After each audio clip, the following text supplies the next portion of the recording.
This is Winnipeg Sports Talk Daily with Andrew Hustler Patterson and Michael Remis.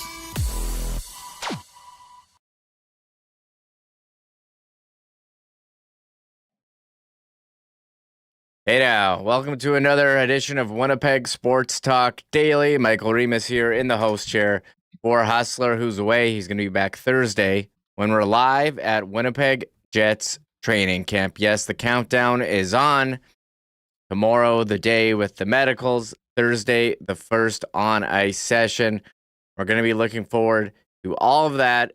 Today, going to have a nice lineup of guests here. Jamie Thomas was at the Prospects Tournament in Montreal. He's going to join Brandon Rewucki. Skipped him last week. We'll look around the league and Jets focus as well. Darren Bombing is at Bomber practice, looking at who's taking the first team reps at quarterback. All eyes on that position with the blue and gold. And Jake Bolin Moss of Coolbet. We'll talk Jays, look ahead to tonight's lines. And also Susan Lambu, Sport Manitoba. It takes a community to play. Hustler will be popping in with that one. Shout out to all the sponsors. Without them, we wouldn't be here doing this right now. So HSC Home Lottery, Rolly's Transfer, St. Vital Dental, Canadian Club, Manitoba Battery, Princess Auto, Aikens Lake, F Apparel, Fans First, Little Brown Jug, Boston Pizza, Royal Sports, Breezy Bend, Assiniboia Downs, and of course Coolbet. And don't miss it, CFL 110 after this show, hosted by, the birthday boy, Connor Hrabchak, who's going to come on, him and Jeff Hamilton, going through Week 15 in the CFL, looking ahead to Week 16, and discussing the top stories around the league here on September 16th. If you're here in the chat, make sure you say hi, hit the thumbs up, subscribe to our channel, and if you're here on YouTube, make sure you check us out on all the other social medias. There's so many platforms where we're on, just about all of them. We've got the mailing list in the description. Instagram posted a nice reel today, Hustler, with Steve-O from Jackass. He's got a show in Winnipeg here on Friday. Hustler caught up with him a couple weeks ago. And yeah, let's bring him in right now. The birthday boy, as I said, Connor Hrabchak. What's going on, Connor? Thanks for hopping in here. You're going to be hosting CFL 110 with Jeff later. We're all pulling a bit extra rope here now that Hustler's away.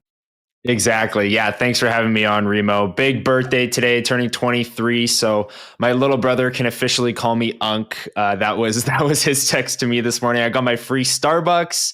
I don't know what else, what other kind of things I can sign up for and get for free on my birthday, but excited to be here. Excited to be on CFL 110 talking sports as we're 2 days away from Jets training camp. It's a fun week for sure. Yeah, fun week for sure. And fun week following the Bombers. What's happening with them after 3 straight losses? Questions at quarterback. And as they hit the practice field today, all eyes are at quarterback. Derek Taylor noting all 4 quarterbacks dressed for warm-up. Zach Collaros, who missed last week with a head injury, and Chris Streveler, who tried to cover the spread so hard at the end of that game, running the ball, trying to run it in, took a big hit and was down. He is dressed, and Streveler is the one taking the first team reps. Zach Collaros doing a lot of spectating. Other injury notes, Jamal Parker, he's taking part in drills. He's been on the 1-game injury list. And Jareth Stearns, who was knocked out with a shoulder injury, he's missed 3 games. That was a big hit. He's on the field. So it's day one of practice. They play Saturday afternoon. I think things can change. But Strevler taking the first team reps. I'm not sure what we can learn. Darren Bombing is there. We'll wait to hear from Coach O'Shea. But interesting development that Strevler and Claris are on the field. Yeah, and it's ultimately a good sign that Zach Collaros is there in gear. And a few people that were at Bombers practice, Darren Bombing being one of them, Ed Tate being another one, saying that Zach Collaros was, resuming the duties that a quarterback 3 or quarterback 4 usually would, kind of just throwing the ball around, helping the other quarterbacks, not really taking any reps with the starting offense. But he's there. He's moving around. He's throwing the football. Those are all good signs, as it is a head injury and a concussion for Zach Collaros, or we are assuming that it's a concussion. So these are all good signs that he's there in gear practicing with the team.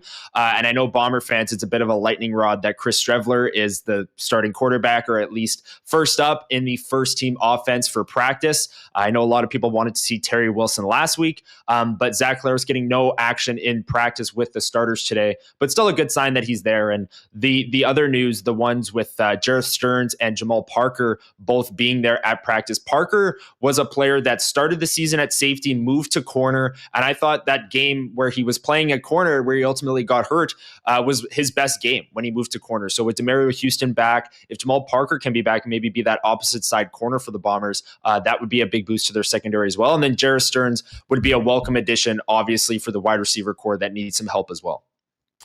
Yeah, well, stay tuned to that. I don't know if there's too much you can take away. We're not going to jump to conclusions. We'll wait to hear from the coach and see as it goes on. Farhan Lalji did speculate on X, as Ottawa's got their own quarterback injury issues. We've seen Dustin Crum start the last couple games here. Drew Brown, is getting some reps in as well. Is this a situation where the regular starters, Brown and Claris, slowly ease into it, and then by the end of the week, they're getting named the starters? So, right. If Zach's out there, I don't know, we'll wait to hear what they say. I think it's positive, though, that he went on the trip to Hamilton, seemed fine in the locker room after taking that hit in the Banjo Bowl, was listed on the injury report with a head injury. So we'll wait and see on Zach Collaros. Connor, Jets training camp on Thursday. We can finally get it underway. I think we've beaten all of these storylines to death over the summer. If I had to list my top five, if this is my social media, but top 5 Jet storylines heading into training camp. Number 1, I think Jonathan Taves. Number 2, Kyle Connor, his contract. Number 3, Adam Lowry. He's missing. He's a captain, played a huge role. Who's gonna fill in? That's kind of the side one, but just his absence. I think, additions, departures. Nikolai Ehlers leaving. I think that the power play. How is it going to be now that he's out? He was so successful with him there. Really took a step back. And that's the departure. The additions are Gus Nyquist and Pearson. And I don't know, what am I going to put for 5? Prospects, or will any prospect make an impact at training camp? I think it's fun to discuss. Hustler's been asking guys who's going to play more, Lambert or Chibberga? What's those guys even going to play? Are any of these guys going to be that relevant? At least not coming out of training camp. I think mid-season, sure. But prospects. I'll put that as my number 5. Did I miss anything, Connor? I like that. One thing that Liz and I discussed on WST Sunday Live, and we've discussed it 2 Sundays in a row now, is the logjam on defense and the waiver wire. We've kind of been talking about how Ville Heinola is destined for waivers. There's 9 defensemen under NHL contracts for the Winnipeg Jets. They're going to likely keep 8. They won't be keeping 9. All of them need to clear waivers. Ville Heinola looks like the odd one out. And does he get claimed on waivers if he ends up being placed on waivers? So last year as well, there were injuries in training camp to the defense corps. So that's something that can maybe open the door for the Jets to carry another defenseman a little bit longer if there is unfortunately an injury. But assuming good health for the defense corps through the entirety of training camp, they're going to have to put someone on waivers. And whether or not Ville Heinola gets claimed is a big storyline for me. Sitting here today, I think he would. If a team has an injury to a left shot defenseman deep down in their lineup somewhere as well, I think he definitely gets claimed by a team. So that's going to be interesting to see whether or not Ville Heinola is a target for other teams, and if he ends up on waivers, assuming perfect health for the Winnipeg Jets defense core through training camp. Another one is Braden Yeager. I mean, you just mentioned that Huss always brings up Lambert and Chibrikov as the two main prospects to watch for. And I know Braden Yeager's just making his first year pro leap and is very likely destined for the Manitoba Moose, but I still want to see how he stacks up against NHLers in training camp in these battle drills. Is he getting out-muscled? Does that kind of polished defensive game shine through in some of these drills and scrimmages that we're going to see over the next couple of games and the preseason games as well? You mentioned Jonathan Taves.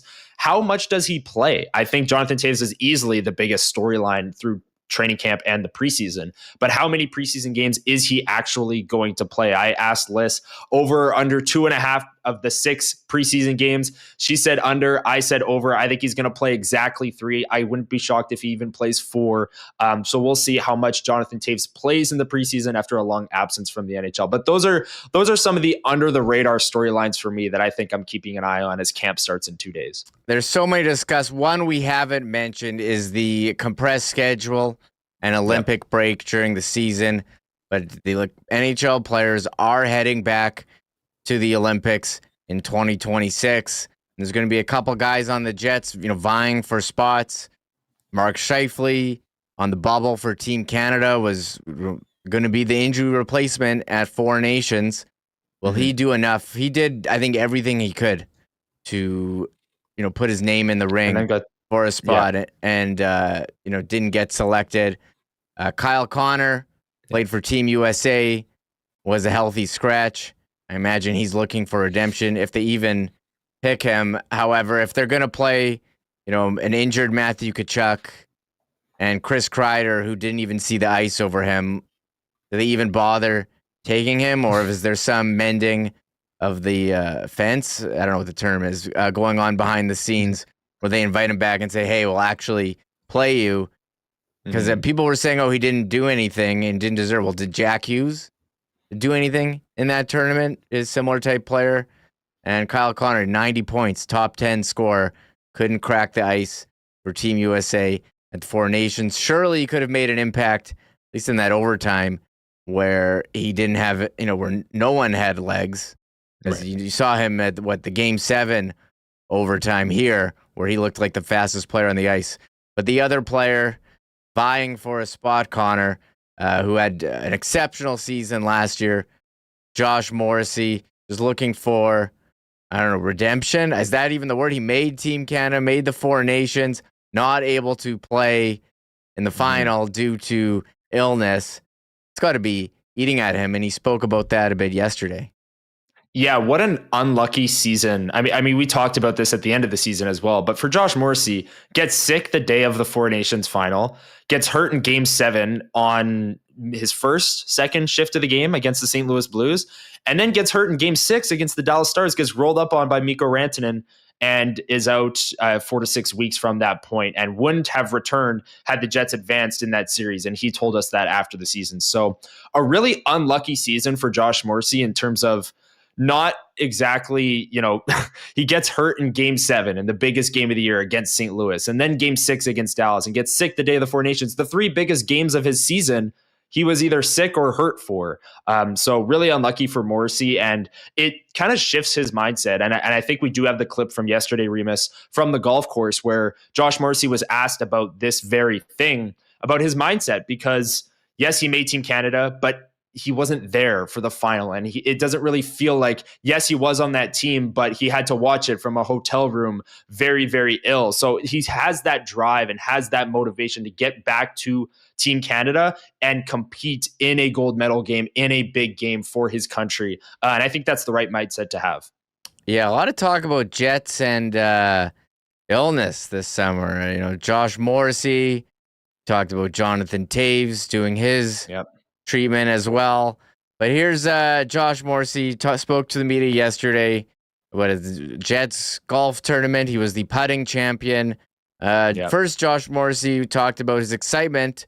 Got to ask every player for Jonathan Taves joining the Winnipeg Jets. Here's what Josh Morrissey had to say. Yeah, it's exciting. I mean, I grew up kind of idolizing JT, and, I think back to 2010, when they won Olympic gold and then the Stanley Cup in the same year. I would have been in grade 10 and, kind of loved watching Chicago, Duncan Keith and Johnny and all those guys. So, obviously played against them a lot and know a little bit about his story, but pretty amazing that he's feeling great. That's first and foremost, and then looks great on the ice. So I think just what he can bring in the locker room as a 3-time Stanley Cup champion, multi-Olympic gold, I mean, the list goes on and on. Captain for how long he was. Pretty impressive resume. And so I think just the fact that he's feeling good and coming in, it's exciting for us to add a player like that with that kind of experience, leadership, and ability. And there's Josh Morrissey talking with Jonathan Taves. Joining Connor, has it sunk in for you yet that the legendary Jonathan Taves will be wearing number 19 for the Winnipeg Jets this season? Yeah. The photo today that the Winnipeg Jets social media posted made it a little bit more real. I mean, I've seen him on the ice skating in Winnipeg Jets jerseys in these informal skates, and I've been in the scrum and talked to Jonathan Taves in terms of the interview process that he went through last week at the informal skate, but still feels weird. Still feels weird seeing Jonathan Taves in a Winnipeg Jets uniform. And how about that 15-year anniversary patch on the jersey, Remis? I think that looks very, very sharp. I love it. And the cool thing, because the first thing I thought of was, okay, where's the letters going to go? Like if someone's wearing an A or a C. And then the Winnipeg Jets also posted a photo of Adam Lowry, and he just doesn't have that patch on his jersey. So I don't know. There it is right there Really? On the right. Yeah. So I don't Whoa. Are they going to try and force the patch in there somewhere? Is it going to be on the shoulder maybe for Lowry? I don't know. But I do like the fact that they didn't, it would be way too crowded with the Canada Life sponsor, the patch, and the C. So jersey patch talk here on Tuesday. That's crazy because I follow Aesthetics online, great website that follows uniform NHL uniforms, and they always comment how the Panthers had, the Stanley Cup patch, the sponsor patch, and if you have a letter, it looks terrible. So the Jets not putting the 15-year patch with an Adam Lowry's jersey. We wonder if they put it somewhere else on the arm. Mm-hmm. Remember they had the 100-year patch on the arm a couple years ago. Okay, that's interesting. I do like that. And then here's Gustav Nyquist. Nyquist, 14. That's Ville Heinola's 14. He stole it. New numbers for Nyquist and Heinola this year. Here's not Nyquist. I said a Gustafsson and Heinola. Right. Gustafsson rocking 42. What's Heinola's new number? Do you know? 34, which is what he wore on the Moose. So back to 34. Gustafsson went to 41 actually from 19 to 41. Which is 41. We've talked about that. It's gross. But hey, that's a downgrade. 34. That's okay. 41. I hope he got a good settlement there from Jonathan Taves, and they could work it out.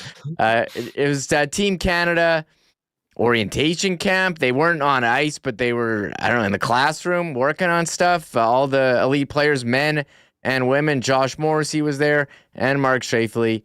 Josh Morrissey talked yesterday about his experience at the Canada orientation. Yeah, it's obviously an honor to be there. I think just Four Nations was such a great experience. Getting to represent Canada on a national team level, and obviously the way that tournament played out with how much it captivated fans across Canada, obviously in the U.S. and around the world. So, I think obviously right now the focus is having a great training camp and getting off to a great start as a team and individually, but ultimately for sure is a huge gold mine to play on that team and have a chance to represent Canada at the Olympics. As I mentioned in a past answer, 2010, 2014, even back to 2002, kind of remember where I was almost when some of those moments occurred. So hope to have that chance. And, the camp in the summer was great to kind of reconnect with the guys from Four Nations and, get to know a couple guys maybe I didn't know so well also. So it's a good week there.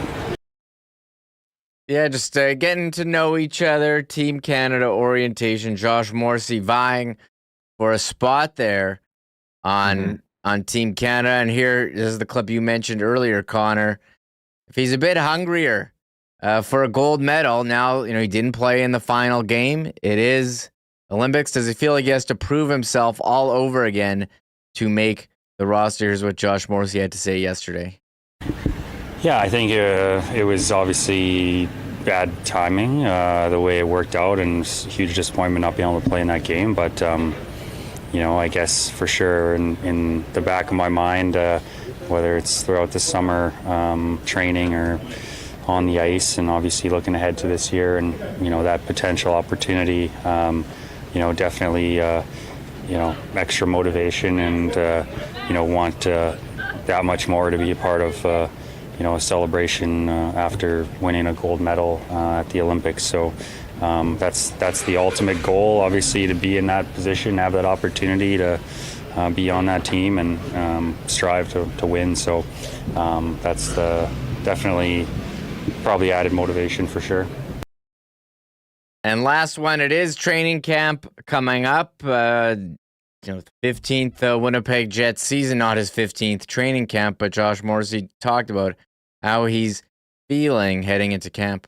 I think it's a big excitement level. I mean, obviously we're super happy with how last year, we took steps in areas we wanted to take steps in the regular season, and found ways to be an elite defensive team, offensive team, power play, penalty kill was solid when we needed to be, and I think there's a lot of excitement. Obviously, there's some change with our team, but really excited about the guys we brought in. I think we might have more depth than ever in this organization. So really just a sense of excitement. Everybody looks good, and it's a fun time of year, I'd say.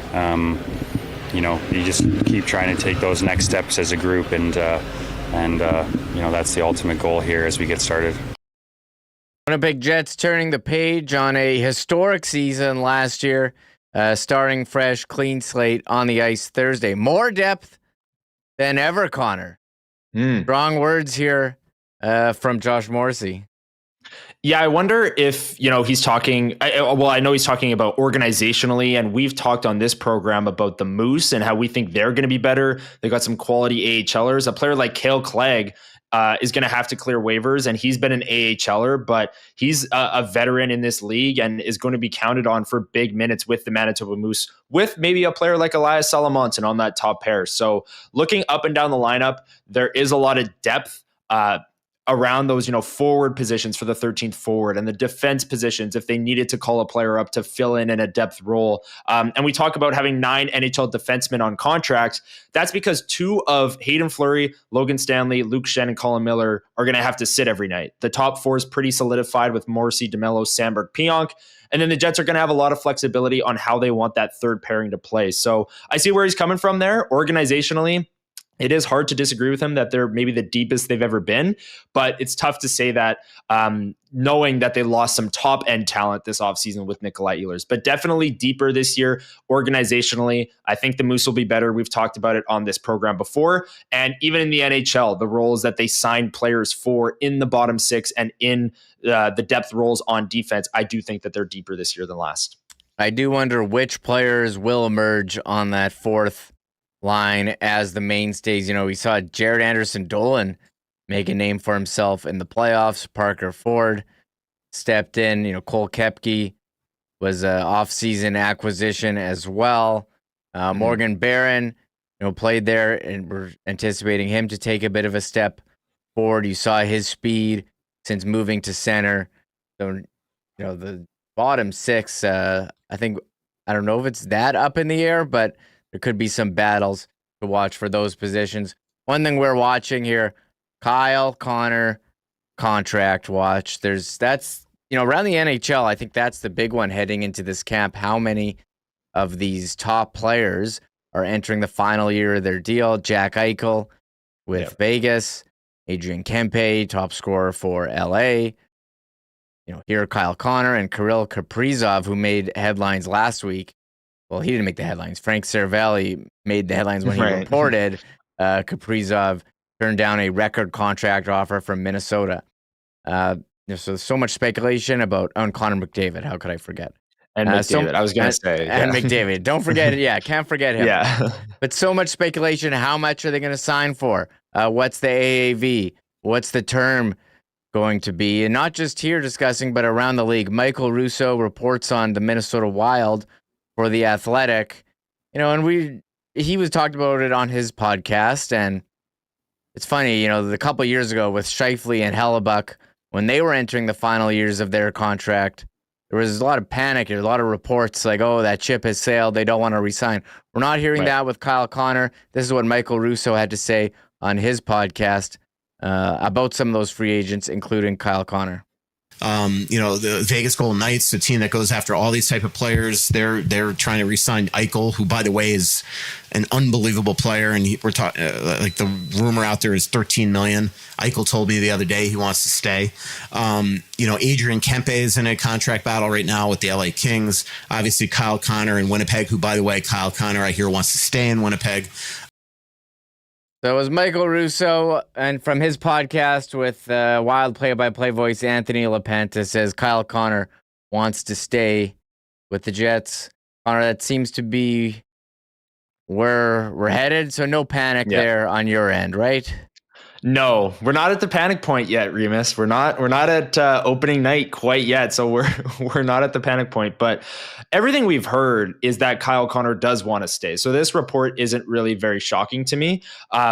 He has great friends here. He's bought into the fishing group with Connor Hellebuck, and them both being from Michigan, they've bonded over that.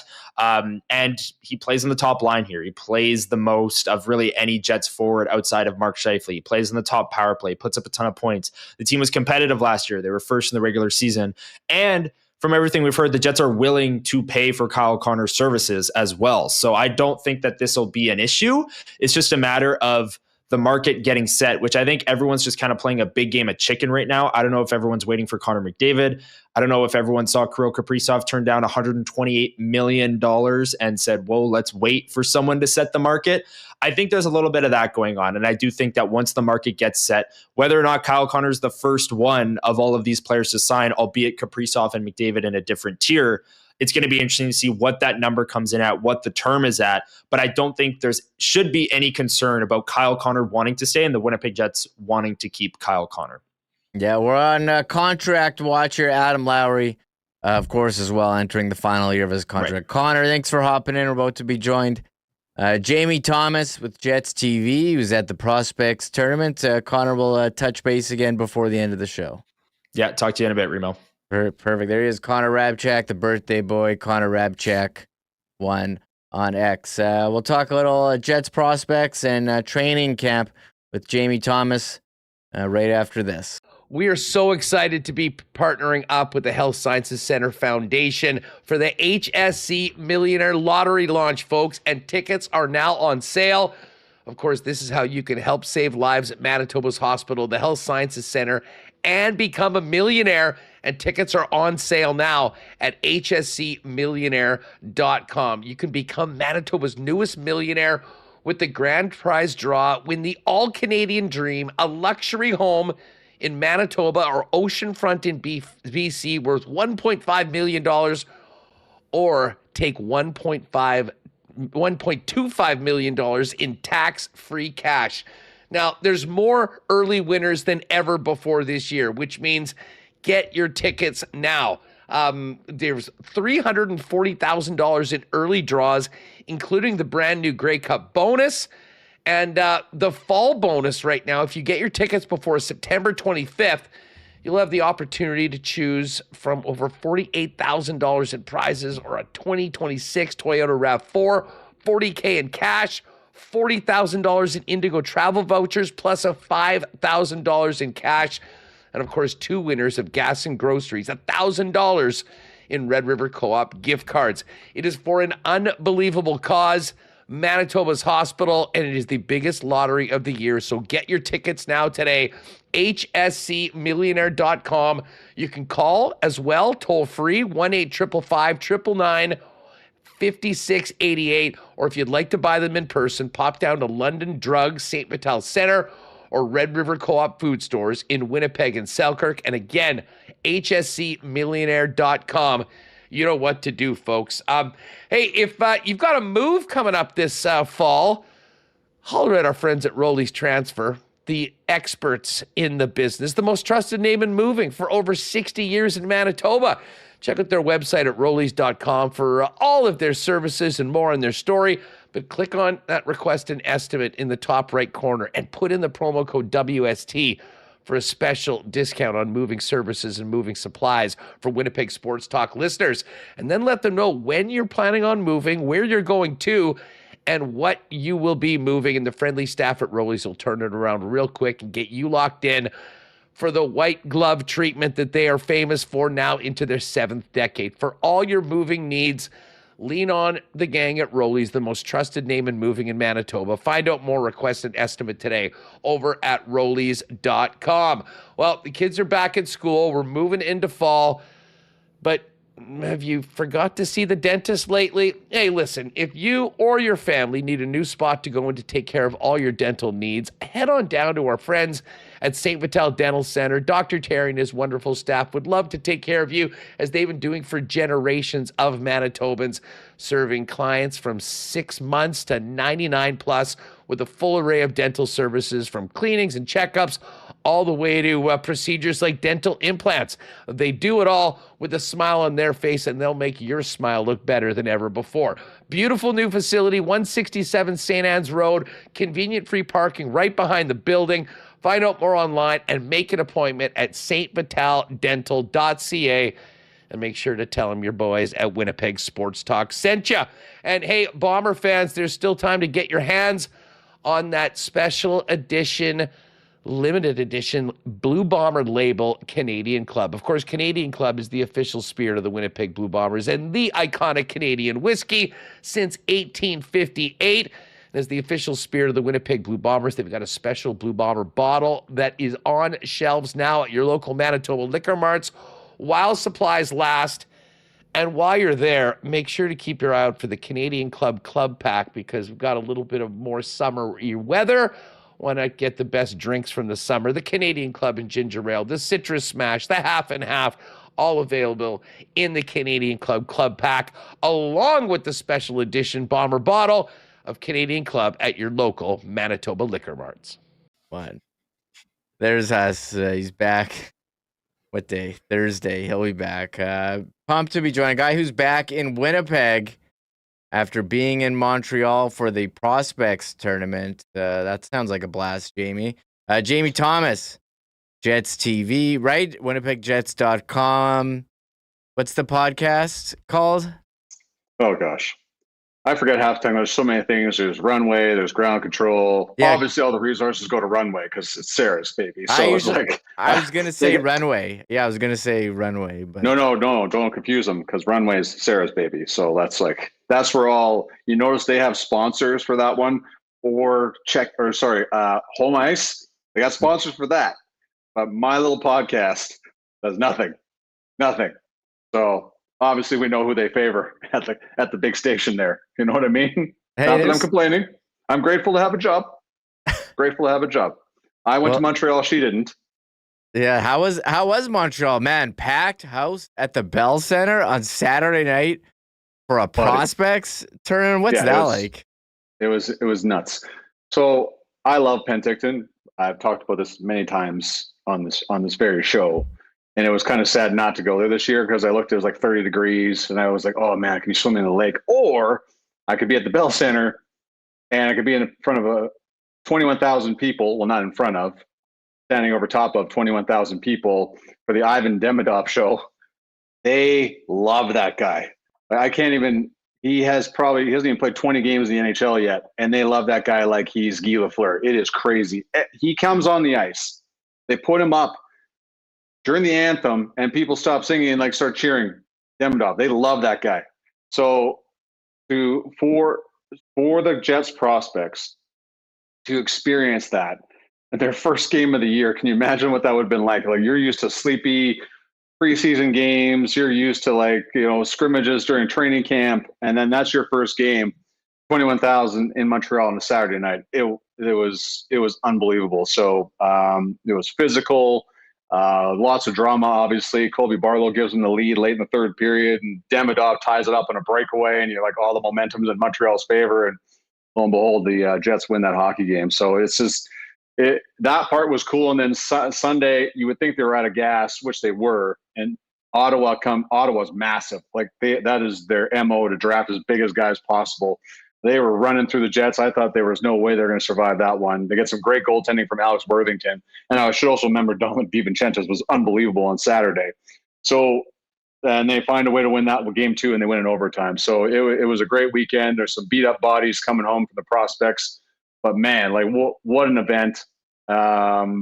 It's just perfect. So I'm happy for the kids, because for them to do that, you look at Dominic DiVincentis, you look at Fabian Wagner, you look at Danny Zhilkin, Elias Salamonson, all drafted in 2022. 3 of those guys were in Montreal, so returning back to Montreal for the first time, they play in that game on Saturday. So it was a lot of fun.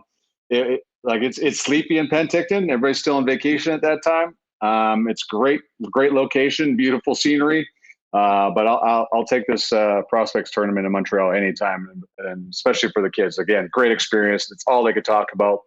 Lots of kids had their parents in town, so really happy for them. Great event, and can't wait to see what's next for them.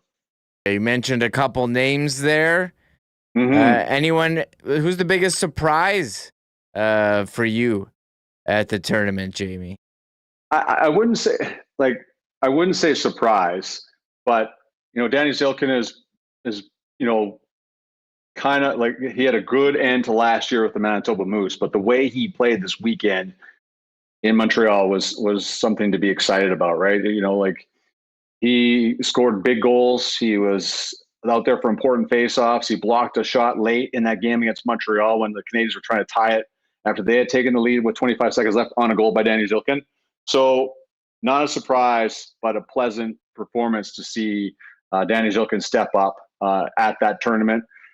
Colby Barlow was amazing. It's fun to watch that guy shoot the puck. Like there was a pass in his skates, and it reminded me of Yuri Curry. And I'm not comparing Colby Barlow to Yuri Curry, so just slow down, everybody, or Brett Hall. But the guy is so gifted. The puck is in his skates, and he still one-times it in there and gets there's enough strength behind it. It just speaks to how great of a shot he is and the God-given ability to shoot the puck. So that was exciting to watch. I thought Elias Salamonson was okay, but you see flashes of his ability. So there's enough there where Chase Yoder was a guy that the Moose signed in the offseason to come in after 5 years at Providence. It's no surprise the Moose have found somebody from Providence College that could be very effective in this year. So he had a highlight reel goal against Montreal. So just, the main customers, right? Jacob Julian is really starting to grow into his own. And Braden Yeager, I thought, was better on against Ottawa than he was against Montreal, but I thought most of the time Yeager's line was up against the Demidov line, so they had their hands full on the other end of the ice. So listen, you don't want to read too much into these things, but for those kids to deliver in front of that crowd says a lot about them. And one guy you didn't mention, Jamie, Nikita Chibrikov. I think a lot of people got excited about him. Seems like he's still making his way back from that knee injury that ended his season. You think he's a guy who could, make a bit of an impact here in main training camp? Yeah, I do. I think it's fair to have these high expectations when he's still coming back from a knee injury? For his first game to be that game in Montreal after an extended time away from the game, to his credit though, man, he came back after that injury and worked hard over the summers and is in good shape, but he's not in game shape yet. So I think it was important for him to have those 2 games before main camp starts in any type of preseason game. Of course, he's in the conversation for trying to make the Jets this year. I thought he had flashes, but I thought sometimes he looked like a guy that hadn't played in a long time too. So I'm not being negative. It's just being fair and being real about the situation. So I think it's important that he got those chances and those games under his belt, plus 4 practices too as well before main camp, because I'm sure he's going to be bound and determined to try to make the Jets in October. Yeah, we'll certainly keep an eye on the bottom of the lineup, as the top of the lineup pretty much decided and Pretty set. Pretty sad. Yeah, the players have Yeah. been skating informal skates. One guy who was here pretty early, Jonathan Taves. A lot of excitement about him. Have you seen him on the ice, and what are your impressions of him? Yep. And are you getting excited? You got Taves fever for when he steps on the ice in a Jets jersey. I think Luke Shin kind of summed it up best on one of the first media availabilities, pre-training camp availabilities. Let's be clear.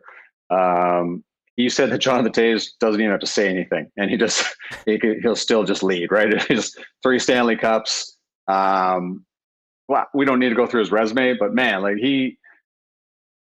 you have to wonder how long it will take for his hands to catch up, because we've heard when you're away from the game, it's not so much your legs, your physical abilities, it's just your hands. Will they catch up to the speed of the game? And I have no doubt about that, because it's just for him, it's just like riding a bike. But I don't think we can express the importance of what Jonathan Taves will mean to the Winnipeg Jets this year when he's fully up to speed, because there's just so much that everybody can learn from him. What he brings to the ice, the leadership that he brings, that resume that we've talked about, we'll hear about forever. Just use 3 Stanley Cups is nothing to sneeze at. So you even look at somebody like Braden Yeager, it talks about he's just going to try and soak up as much as he can from a guy like Taves, and that's important. And all the other young centers are centers on the Jets, period, right? It's just any player. There's just so much there. So yeah, I'm caught up in it. It's hard not to be impressed when you stand beside him because of what he's done and what he's accomplished. And it's still just so great. There shouldn't be a surprise that he chose Winnipeg, because how good this organization is and how good this team is. And if you have a layoff and you go through all this work to get back to the game, you want a chance to win, and you've earned that opportunity for a chance to win. And so it shouldn't be a surprise that he chose one of the best teams in the NHL to come back to, and it just happens to be his hometown team. What a story, just that type of comeback, being away from the game, but coming and choosing Winnipeg for Jonathan Taves. Do you think he'll be lined up in between Gus Nyquist and Cole Perfetti, and how effective can that line be to provide some secondary scoring? Well, geez, what about for Cole Perfetti? Just another guy that I should have mentioned that can learn from. Gus Nyquist is 2 years removed, 70 points. So this is. We don't know how the chemistry is going to work out. We don't know if they're going to connect, but all I know is that's 3 pretty impressive players to have on your second line.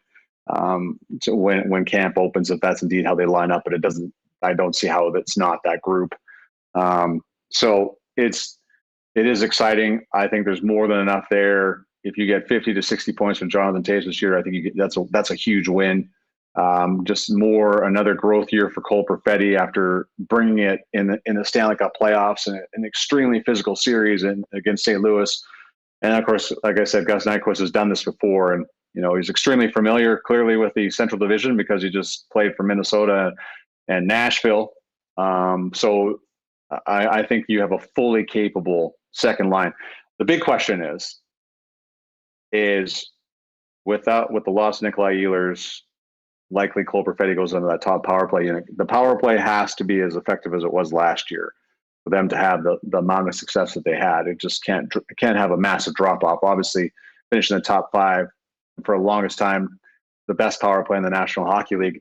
That has to continue for this team to again have the success that it did, and certainly in the most competitive division in hockey in the Central. So that's something to watch for. But they certainly have the horses to have that success with the man advantage that they had a year ago. Cole Perfetti, we're going through all the training camp storylines. I listed my top 5, but I think Cole Perfetti, the breakout for him kind of fell under the radar. He had 50 points last year, 82 games, all career highs. He's entering the final year of this contract, an RFA after this season. He's looking for the big long-term deal, I would think, and I think you saw him in the Game 7. I gave him the Game 7 Legend Award against St. Louis. How could you not give it to him? The beautiful tip goals that he scored.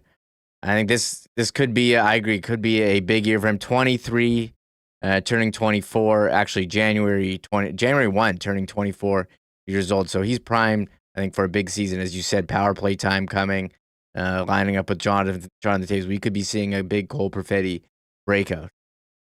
Yeah, that's important. I think another thing too that we can't, like, to me, how does, that last scene we saw, Mark Scheifele coming out of the penalty box after Dallas scores an overtime on the power play, and there's Adam Lowry, the captain, with Scheif.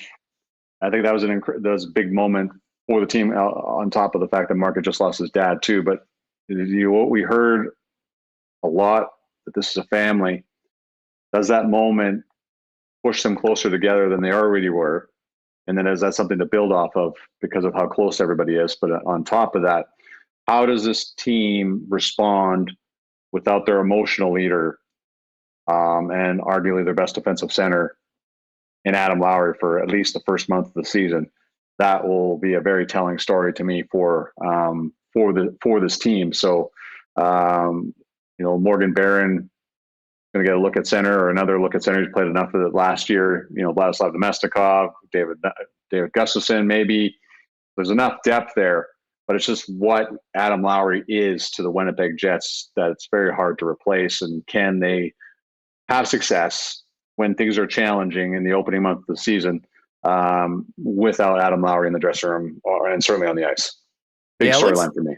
It looks like Adam Lowry's been looking pretty good, skating on his zone, pushing himself. But as you mentioned, the lines, let's just say they are Connor, Scheifele, Velarde, Perfetti, Taves, Nyquist.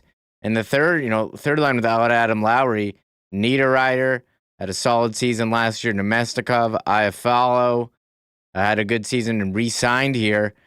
Yeah, that's a good start at line 3. Domestikov played second line minutes pretty much all last season. Yeah, again, the Swiss Army knife. Same thing with Alex Iafallo. Just either player, you can put him wherever you want. And that's the versatility of this forward group, and the depth that everybody's been talking about is what made them so good last year. Is just the unbelievable depth that they had up front. So they have that again, regardless of losing Nikolai Ehlers. You still have incredible depth up front.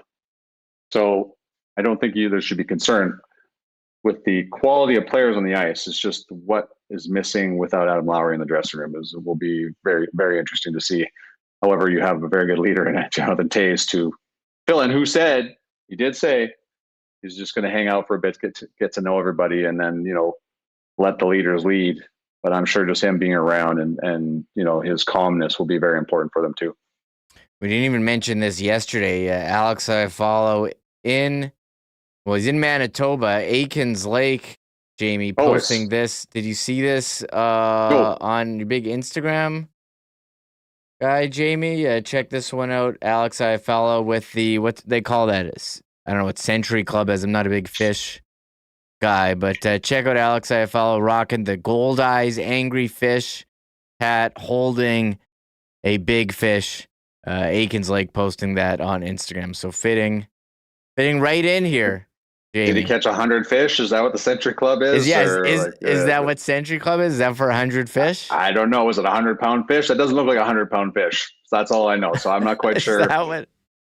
I would love to tell you that I'm an outdoor guy, but I am not. I do not enjoy the outdoors, except for watching sports outside.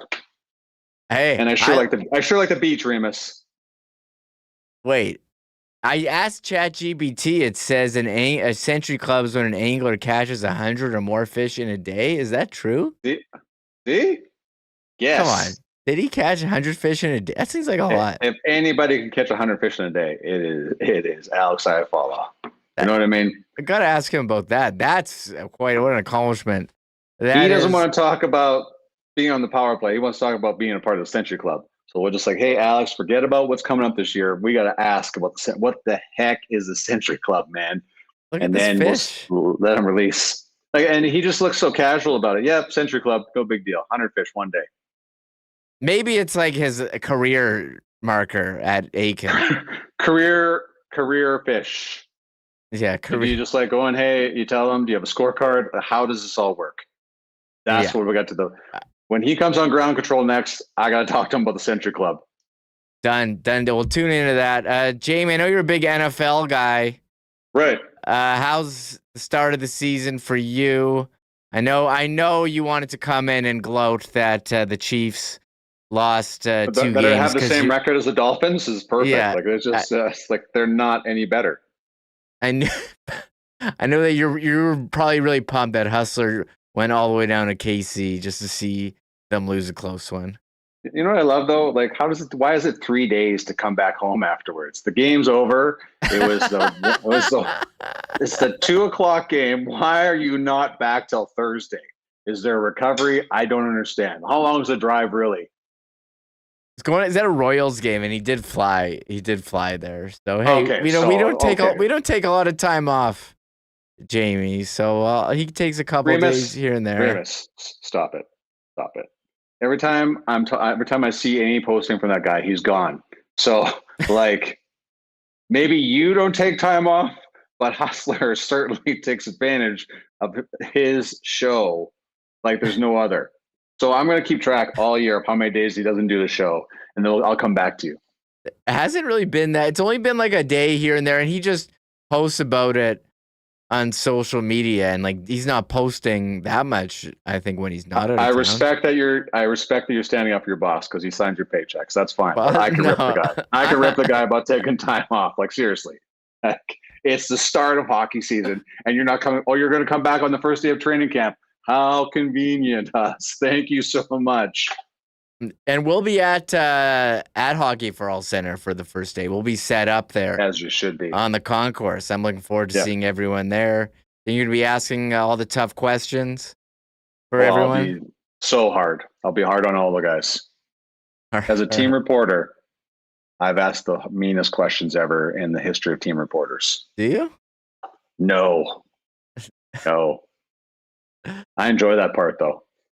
Yeah, well, first preseason game Sunday. You got your new suit for this year?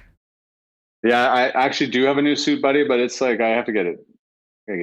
I bought one of those like really like those suits off the rack that are like really cheap, but I have to get it. Like, it's like obviously not going to fit me, so I have to go get it altered, as they say. So, but I have enough clothes in the arsenal to have something to wear for the big game on Sunday. Big game. Hey, do you know of any of the big celebrations happening as we wrap up? Big celebrations this year for the 15th anniversary of the Winnipeg Jets. I got the big logo. I'm excited for that. Yeah, the logo's nice. Yeah, it's nice. I'll get back to you about what they're going to do with the 15th celebration, man. There's more to come on that one. Oh, really? Some big names coming in, perhaps? A jersey? I don't know I know they got the patch. Hard to say. I'll get back to you. Oh, okay. Let me get clearance first. You got to you did reveal some news last time you were on. Okay, but the last time that was like, I didn't even realize it was on the Montreal Canadiens website. So it's like, okay, I'm okay. I cleared. I'm like, whoops, maybe I should have looked into that one a little bit. But between friends, we can break a little news every once in a while, even though it's like people want to know about the 15th anniversary. And how about FanFest this weekend? That's Saturday. You're going to be there doing some interviews? Yeah, or? I'm interviewing. I'm only interviewing Chevy. So on the stage? Oh, only Chevy. Yeah, only Chevy. But that's no big deal. I'm not bragging. 9:15, be there. I got a lot of questions. That's a lot of questions. GM of the Year nominee, Kevin Shovel. I know. He just keeps killing it. That's all there is to it. That's basically that's all there is. All those people doesn't think he does a great job. Only does one of the best jobs out there. Here. Not everybody gets nominated for GM of the Year. You can ask him. Oh my gosh, is he part of the Is he part of the club too? He's got that's not a Century Club. That's a Trophy Walleye. You can ask him about that if you're looking for topics. That fish is bigger, or maybe it's just the angle. That fish is bigger than Iafollows. It could be the angle. The angle. It's all about the angle. Yeah, are fishes called anglers? Look at Hustler sucking up, liking those photos. What's going on here? Hey Chevy, I liked your photo the other day. Congratulations on that big fish. There you go. Bigger than Iafollows. You're always out there catching the big fish. So perfect. Well, Jamie, great catching up. I can't wait to see you in person. Always have lots of laughs. And thanks for coming on. And I expected more gloating. Nashville, Remis. We'll always have Nashville. I always expected more gloating about the Chiefs' loss, but I guess as a Dolphins fan, you can't dance on the grave too much. But it doesn't even matter because when your team is so bad, of course you can rip on people when they lose. It's like, and people can't even hurt me anymore because they're just so bad that it doesn't. It's just like you're immune to anything. You have immunity to any type of pain that somebody inflicts on you. Oh, your team sucks. Oh, really? I didn't know that. That's really hurtful. Oh, Dolphins, when they're going to play us, I don't know. Like, so it just goes off me like water off a duck. Yeah, as you were playing fantasy football, any quarterback against the Dolphins putting up quite a bit of yards this year. Line them up. Josh Allen is going to have the night of his life. But I'll tell you what, if Chad Ochocinco thinks the Dolphins are going to beat the Buffalo Bills on Thursday, I'm on board with that one because that's such a Dolphin thing to do. It looks like terrible. Then they'll beat the Bills on a short week in Buffalo, and then everyone's like, oh, they're back, which they will not be. But that would be so Dolphin if they win this Thursday. Yeah, the Bills are favored by 12. I'm thinking about locking in the Bills on my Survivor this week. That seems like fair. Play. That seems like that doesn't even hurt me. Well, Jamie, I'll see you. Money is well spent. See you at the rink. See you at FanFest. Thanks for hopping in. Okay, thanks, pal. Talk to you soon. Happy birthday, Connor. There he is, Jamie Thomas. Jamie Thomas TV on X at the Winnipeg Jets YouTube Ground Control podcast. Going to be putting out great content this season, and was at the Prospects Tournament as well. Brandon Rewucki coming up for some more NHL discussion, but first, here's us. As always, we'd like to thank Princess Auto for their great support of Winnipeg Sports Talk. Of course, Princess Auto, founded and headquartered right here in Winnipeg and now coast to coast, is the home of the Winnipeg Blue Bombers, home the Princess Auto Stadium. But we've got Princess Autos coast to coast, including 3 in Manitoba, Panet Road, Portage Avenue West, and of course out in Brandon for our friends in Westman. Princess Auto is where you'll find the best deals on the most unique assortment of tools and equipment around. Everything you need to complete the projects on your list or start something new is at Princess Auto. So pop by and see them in store or shop online today, 24/7, 365, and get those ideas and plans working as we get into fall. Hey, speaking of fall, it won't be too long before we're worrying about making sure the cars and the trucks are starting in the morning. Donnie and Manitoba Battery have you covered for that, as they have all summer long for batteries for boats and campers and ATVs, you name it. Sled season not too far away as well. Whatever you need batteries for, the bottom line is Manitoba Battery is your local option where you'll save big over the big box stores and get the best customer service in town. Manitoba Battery pledges to have the best prices in town, period. Got a big harvest sale on right now, so make sure to check all those details out at manitobabattery.com. But in addition, they'll take care of you with 2 locations, Logan Avenue or the new location on the south end on Dovercourt Drive. But better yet, Manitoba Battery knows you're busy, and they'll deliver those batteries to you for free anywhere inside the perimeter with any purchase over $60. It's just that easy. Pop by and see Manitoba Battery in store for the best deals in town, or give them a call or order online at manitobabattery.com and let Donnie and the gang bring the best deals on batteries in town to you. And hey, fellas, with that fall pretty much here, I know many of you might be looking into your closet and saying, you know what? I need to up my menswear game. Well, good news. You can do that with one trip down to the leaders in custom men's clothing in town, F Apparel at 190 Smith Street, just a slap shot from the arena downtown. F Apparel has the best in custom men's clothing, including suits starting at $400, chinos, golf pants, custom shirts, both tucked and untucked styles, and the best selection of menswear accessories in town. If you are getting married or in a wedding party, make sure to talk to the guys at F about a special discount for the wedding party when you get your suits for the big day. For all your menswear needs, make it F Apparel. You can find out more online and make an appointment to come in for a fitting at F. That's EPHapparel.com, and visit them in their showroom at 190 Smith Street downtown. There's us again, back Thursday on his way home from Kansas City. Let's bring him in. It's been a while. Hadn't talked to him for a bit here. Brandon Rewucki, Skates and Plates podcast. Brandon, what's going on? Are you ready for training camp here coming up here Thursday. I think I'm ready to go. I got to be honest though. I was kind of looking forward to Huss stepping in here and could gloat a little bit about that Eagles Chiefs game a couple days ago. But I'm always happy to see you. So I'm not saying I'm disappointed here, but I'll just have to I'll have to message him outside of office hours and let him know what's going on there.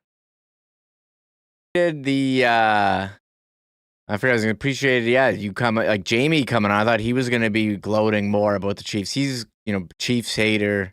Was Eagles Chiefs there. Hustler went down. Yeah, had to witness a loss. So next time you'll get him. But Brandon, you got kids as well. I felt like this September I was very excited, more than usual, for back to school. Is that just part of getting older? I don't remember being this excited for hockey season. Usually I want summer to go longer, but I'm ready. Bring it on, right? Yeah, well, it was my oldest, my daughter. It was her. She's in kindergarten for the first time. So, I mean, the debacle that was trying to keep it together on day one. That was a bit of a battle. But then immediately after, like, it's only been a few days of school. But I'll tell you what, man, the house is a lot quieter during the morning and afternoons now. It's a pretty good setup we got. So I've always liked September. It's been an adjustment, but it's been a good one so far. And yeah, like, it's pretty wild. I honestly thought training camp was like in a week or two, but early September has just kind of like flown by. And so now I'm ready, man. Like, for training camp, even for preseason, as bad as preseason is and can be, like, I'm just excited now to get into the swing of things. And it's pretty wild. We're just a few weeks away from legitimate NHL regular season hockey here in Winnipeg, and a training camp too that is, in all honesty, probably the most exciting because of one person that we've seen in Winnipeg. I would say probably since year one. There's the most hype and lead up to this particular training camp because of what Jonathan Taves can or can't do once he steps onto the ice for full practices.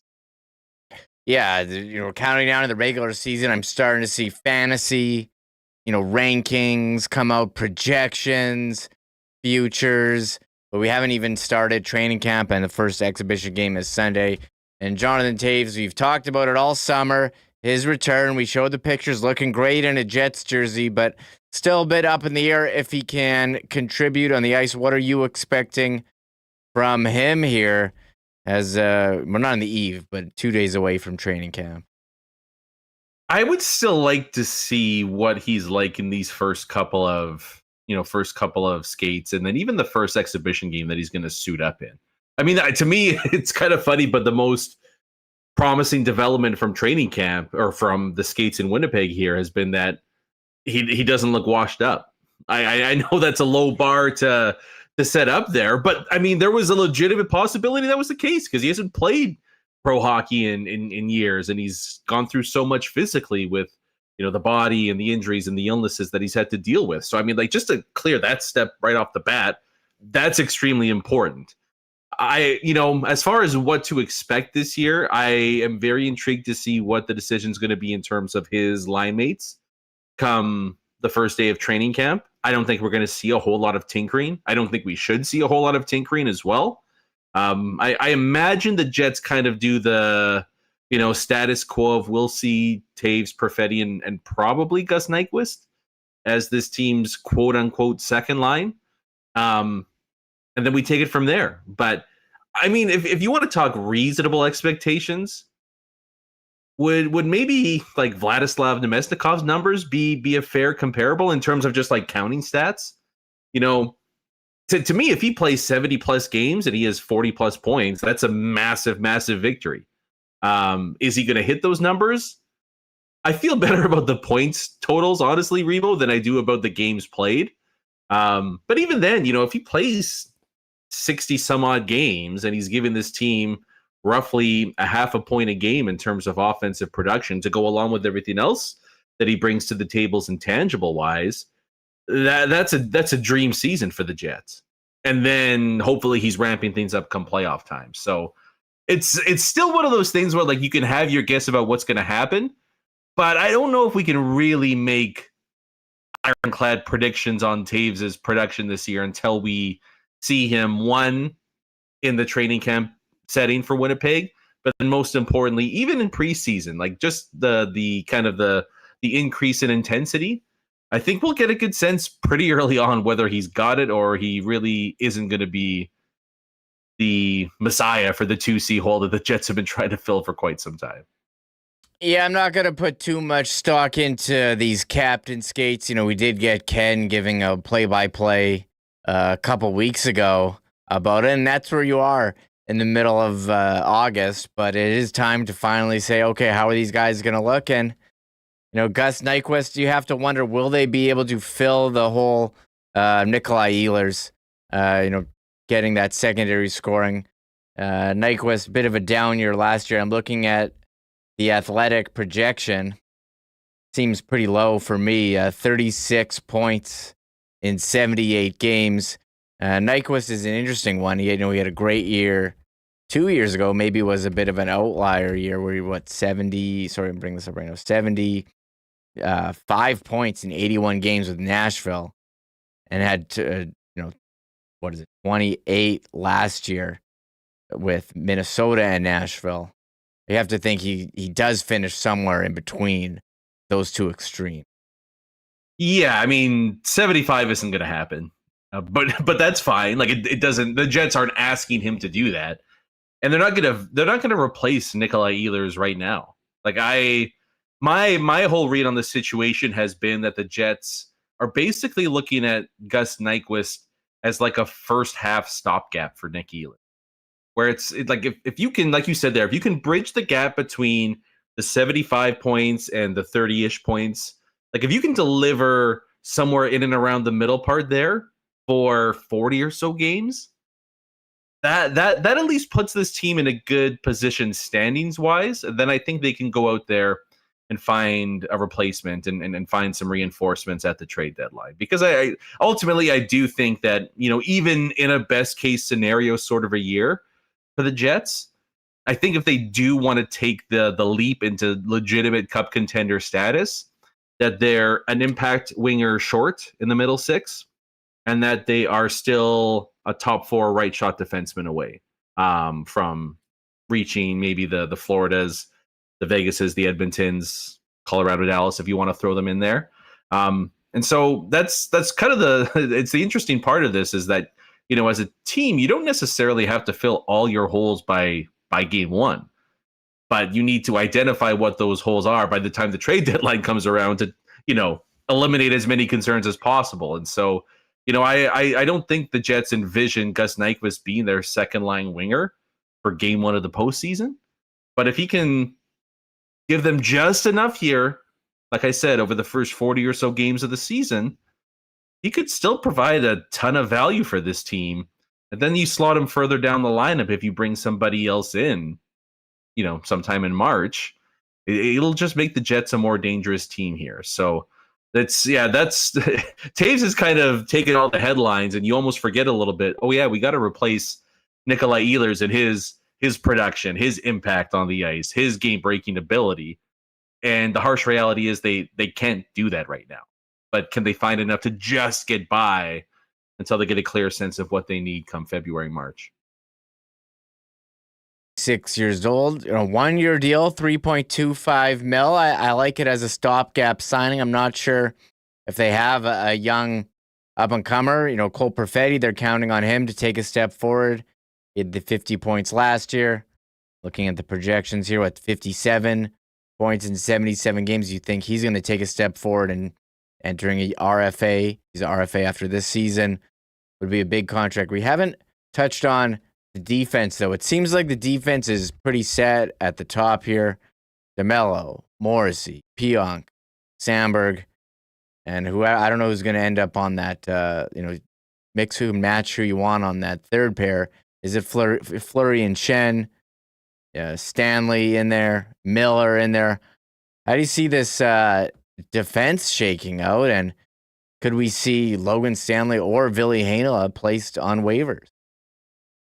Yeah, I think it's a legitimate possibility. I mean, at this point, Ville would have to have some kind of legendary training camp and preseason, I think, to find himself still with the Winnipeg Jets by the time the regular season starts. It just, the writing's been on the wall for quite some time. He's so far down the organizational depth chart that the Jets have just really shown no major interest in getting him into the lineup consistently. And so I think because of that, I mean, maybe there's a trade out there that a team might be interested in taking a flyer on him, but ultimately I do think we see Heinola hit waivers. Stanley, I mean, I think that one might be a little more 50-50 if he hits waivers or not, just based on that, whether you agree with it or not, the Jets value what he brings to the table. They just do. So it's not, I don't think it's an ideal situation to carry that many defensemen on your game day roster, but the Jets just seem to overvalue his attributes, his on-ice performance more than the fan base and maybe other teams in the NHL do. So it's tough to say, and you never know, because there might be a team out there that has a rash of injuries during training camp, and maybe they make an offer for somebody the Jets have on defense there. But I can't envision a scenario where Heinola ends up with the big club to start the year. And I would still slightly lean towards Stanley being on the one of the odd men out here, and I do think a team would claim him on waivers. But it's, again, you're kind of debating and battling about what's going to happen with your 7th, 8th defenseman. It's not the worst issue that you have when you talk about what a team needs to deal with heading into the upcoming season. But I just think, like, you look at what the players ahead of them bring to the table, and I would feel better with the combination of Miller, Fleury, and Shan as this team's 5, 6, 7 defensemen. And then it just comes down to, at that point, if the team wants to carry 8 regularly, or if they go to 7, that we see both of those players either hit waivers or hit the trade market. So the top positions pretty much decided. We do have an eye on the bottom pairs, which is maybe why we spend so much time on this, the bottom pair defenseman during this. But I would agree, those guys have certainly surpassed him. I think it's disappointing, but it hasn't worked out here for Ville Heinola. You wanted him to work out as the first round pick back in 2019, which is now 6 years ago. There was their own first round pick from the Trouba trade, but we'll have to see what happens for him. For Connor Hrabchak, no questions about him. 63 games played last year, 60 the year before, 64, 66. Does he hit 63 games again this year, or is there maybe a better effort to manage that workload with the condensed season this year and the Olympics as well, where he has aspirations of being the starting guy for Team USA? Yeah, I think it's a big mistake if he plays over 60 games this year for the Winnipeg Jets. You can make the case too, even just pushing the Olympics thing aside for a second.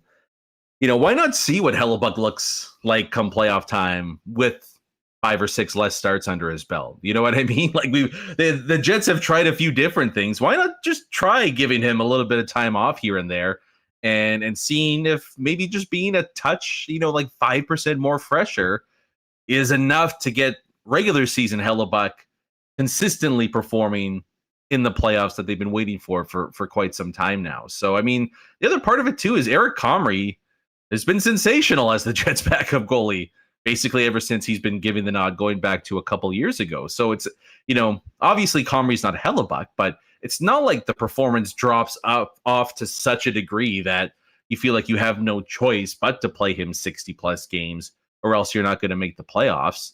I think it would do the Jets a lot of good to have his starts, his games played number in and around 55, 56, 57 this year. And then, like you mentioned too, there's the chance he starts 5 or 6 games in Milan for the Olympics this year. And so, I mean, if you're going to give him 60, there's another 5 added on.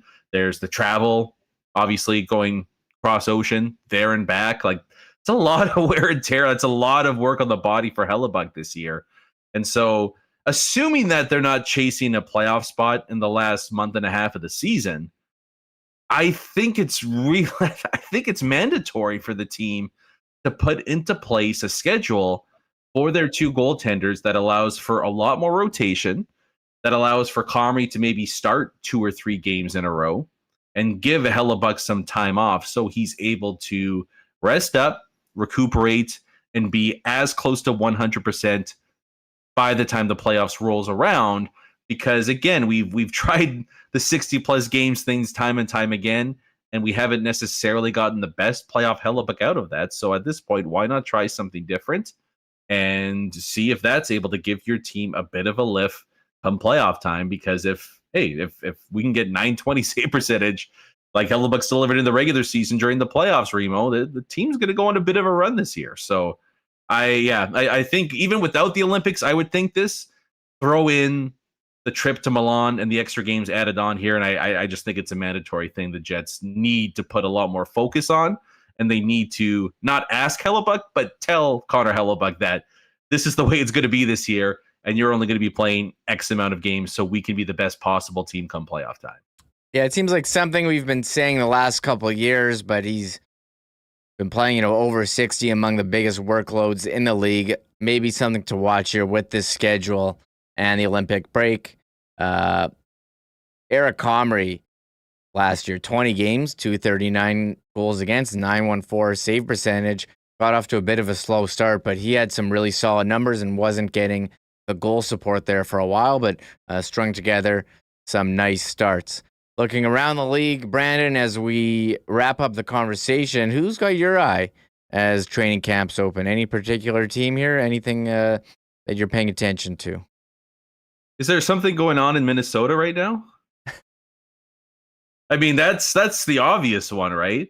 And look, I get from a Wild perspective that you want to try everything in your power to sign Kirill Kaprizov to a long-term deal. But I don't know, man, with his injury history, and if he is turning down the most lucrative contract the NHL has ever seen, that's a move I'm looking to make before any games get underway. Because you just cannot, and look, the franchise themselves had a situation, 15 years ago with Marian Gaborik, who was a pending UFA. He ended up getting hurt during his final year with Minnesota. They couldn't trade him. He walked away for nothing. And for a franchise back then that didn't have a whole lot of offensive game breakers, it set them back for quite some time. So I don't think you can make the same mistake this time around if you're Bill Guerin and company here. And I think it's just straight up, look, at some point in the next handful of days, couple of weeks, here's our best contract offer. And if you don't like it, hand us 5 teams you're willing to go to, and we got to move you. I just don't think this is something Minnesota can let fester going into the season, to go along with the fact that any potential injury, one, ruins their chances this year. Who knows what that does contract-wise, or you potentially lose an asset like that for nothing. So, that's the big one for me right now, is just what happens in Minnesota. And then also, I guess kind of sneakily there is just who would be willing to give up the farm to get Kaprizov this year, whether or not that comes with a contract extension in hand. So I kind of get the sense that the whole NHL world is waiting on what happens with Kaprizov in the Wild, because it also has, in a sense, a direct influence on what Kyle Connor and the Winnipeg Jets do. So once that domino falls, we're going to see a lot of action take place. And it affects the Jets too, because, whether he stays, whether he goes, I kind of get the sense Minnesota isn't going to be as formidable an opponent as they were last year. This might be more of maybe a transition year as they deal with the fallout from the contract drama that's going on right now. To look out for, I think, all of those big players, top players who are entering the final year of their deal: Eichel, McDavid, Kyle Connor, Kaprizov. What's going to happen with them? And will we see some changes in the market for that type of player? Brandon, it's great having you on. Looking forward to Skates and Plates returning. Thanks so much for joining me here today on Winnipeg Sports Talk. No, appreciate it. Good to see you again, man. And we'll talk again soon next week. Talk again soon. There he is, Brandon Rewucki. We'll get a Bombers update coming up next with Darren Bombing. But first, let's hear from Hustler. Hockey season is here, and before you drop the puck on the new year, you got to head down to Winnipeg's #1 hockey superstore for over 50 years, Royal Sports, where you'll have the best selection, best deals, and the best customer service from hockey players who play the game to get you the right fit on all the equipment and needs for the upcoming season. It's only at Royal Sports. In addition to the best selection of sticks and equipment and skates and goalie gear, fans are getting ready for the season at Royal Sports. All the latest Jets merchandise, your Jonathan Taves jerseys and more available. And NFL fans, new NFL gear coming in by the week. So as your team sets out another season, get geared up at Royal Sports, Winnipeg's #1 sports superstore for over 50 years. Give them a follow on Instagram at Royal Sports Winnipeg for the latest merchandise drops and sale information. Man, this is a great time of year. The NFL is back. We've got primetime games. The CFL stretch to the playoffs continues. We got pennant races in baseball. When you're heading out to get together with your gang for the big game, make it Boston Pizza. Ice cold schooners, world famous BP wings, gourmet pizzas, and more. Great prizes to be won on all NFL primetime nights. And of course, the summer menu still kicking around with those delicious cherry cola beef sliders and more. No better place to get together with your gang for the big game than Boston Pizza. And if you are staying at home, you can always get the great taste of BP by ordering online at bostonpizza.com. The Ryder Cup countdown is on right now, a couple weeks away from Bethpage Black. Looking forward to having some more Breezy Bend golf reports coming up heading into the event. But in the meantime, as we finish up a beautiful golf season, it's time to think about 2026. And if Breezy Bend or one of the Winnipeg's top private courses is in your future, I'd suggest you get on that now. Holler at Corey Johnson at the clubhouse, 895-7205, or find out more on membership for the 2026 season today online at breezybend.ca. All right, as we continue the show, first things first, let's give a big cheers to our friends at Winnipeg and Manitoba's favorite local brewery, our friends at Little Brown Jug. You train day in and day out, learning new techniques, approaching new concepts, and living out the thrill of achieving your goals. Building a craft beer is no different. While you spend your hours on the ice, we spend ours here, brewing our trademark beer. Again, and again. Here's to pushing the status quo and challenging ourselves to build something memorable. 1919 by Little Brown Jug.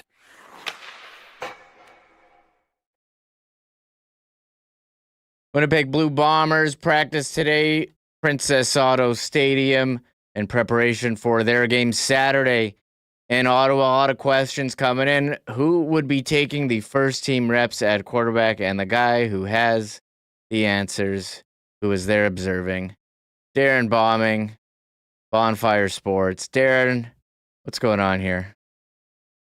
Hanging out in the car, Remo. Feeling good, though. Interesting Bombers practice, no doubt about that. Oh, interesting. Okay, do you care to expand on why it was interesting? I think a lot of questions coming in about the quarterback. We saw Chris Streveler's performance against the Hamilton last week. You know, turnovers continue to be a problem. Zach Larris out with injury. What did you see on the field today? I showed up to practice early. They even, had to kind of hold me back to get inside the stadium. But they do open things up for fans and media at the same time.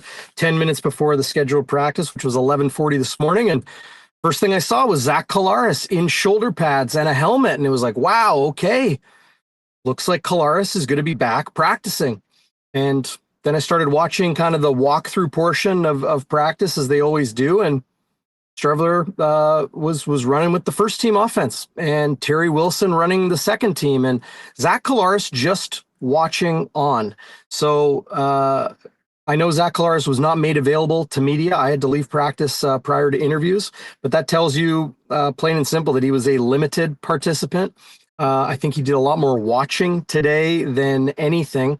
But the fact that he was in shoulder pads and a helmet is very, very positive news. that all said, everybody's wondering, with the performance Chris Streveler gave the Winnipeg Blue Bombers in that loss to Hamilton, 32-21. Frankly, it could have been 52-21 if the defense didn't really step up the way they did. Streveler and the offense was nowhere near good enough. And fans are clamoring now for a different quarterback. They're, from everybody I've spoken with, including my co-host Zach Schnitzer, who's co-host of Connor Hrabchak and the Bombers Report you guys run Mondays on Winnipeg Sports Talk. They've had enough. They've had enough of Chris Streveler, and they want to see Terry Wilson. Is this stubbornness from head coach Mike O'Shea? Is this just remaining steadfast in being more confident in the more veteran quarterback? We don't know. What we do know is that it's sure looking like it's going to be Chris Streveler starting under center on Saturday when the Bombers take on the Ottawa Redblacks. Did you hear anything from the coach? Any updates after today's practice on Zach Collaros or the plans? Is this a thing where maybe he could ramp up, or is there a timeline on number 8 for the blue and gold? Yeah, that's the thing. Remo, I follow this team very, very closely. Have really since I started covering this team back in 2011, every single day. And, as I mentioned, I left practice prior to media, but I am fully confident saying there's no way they gave a timeline on the injury status of Zach Collaros or anybody else. In the Blue Bombers roster. There's a handful of guys that have come back to practice today. That's good news. Jamal Parker getting closer to potentially returning. Enoch McConzo, another defensive back, a Canadian. Michael Griffin, an American dimebacker, defensive back, was not practicing today. So something to monitor there. But no, we're not going to get any word on the timeline of Zach Collaros, especially considering that this is now officially listed as a head injury. Again, the fact that we saw him in a helmet and shoulder pads, I think, is a positive sign. I do know that the cutting edge of concussion treatment in 2025 is to push the individual who's sustained a concussion into as normal a level of activity as possible.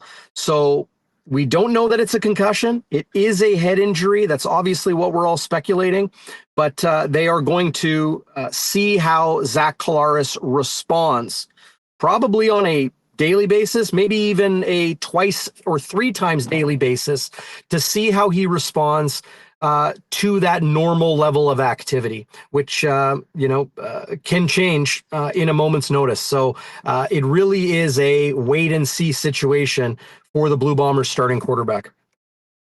If Chris Streveler is starting on Saturday, Zach not available, how short do you think the leash should be, if at all? Turnovers, such a problem this season. I think in his last 110 passes, he's got 9 interceptions. We've talked about Bombers leading the league in interceptions. Is this just a case of the quarterbacks just need to play better and not make mistakes? And are they capable of that? We've always known one thing to be true in the Canadian Football League, is that it is a quarterback-driven league. And teams go as their quarterbacks go and how far their quarterbacks can take them. Your question was, how long should Chris Streveler's leash be? It should be short. Will it be short? I don't think it will be. I got absolutely eviscerated by the live chat on my post-game show on Bonfire Sports following that loss in Hamilton, because there was Zach Schnitzer, the bleeds blue and gold super fan, absolutely ranting and emotionally spilling what Bombers Nation is feeling right now, and that is time to move on from Chris Streveler.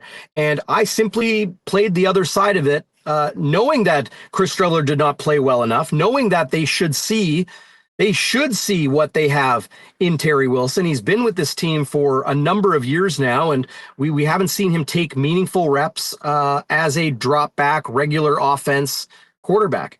And I simply was laying out how this team is going to do what they always do, and that is stick with the veteran, try to get the most out of them, and state that they feel most confident that way. Should Chris Streveler's leash be short? Yes, it absolutely should be. Terry Wilson, it's like, let's see what you got in the guy. Let's see what you got. We know what we've got in Chris Streveler. Let's see what you got in the guy we haven't seen too much of.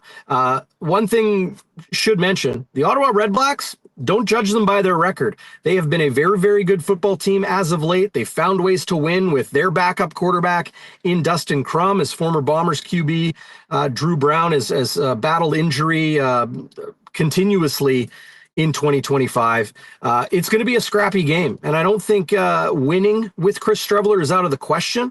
I think just to answer Bombers Nation right now, let's see the other guy. We know what we got in Chris Streveler. Let's see what Terry Wilson can bring.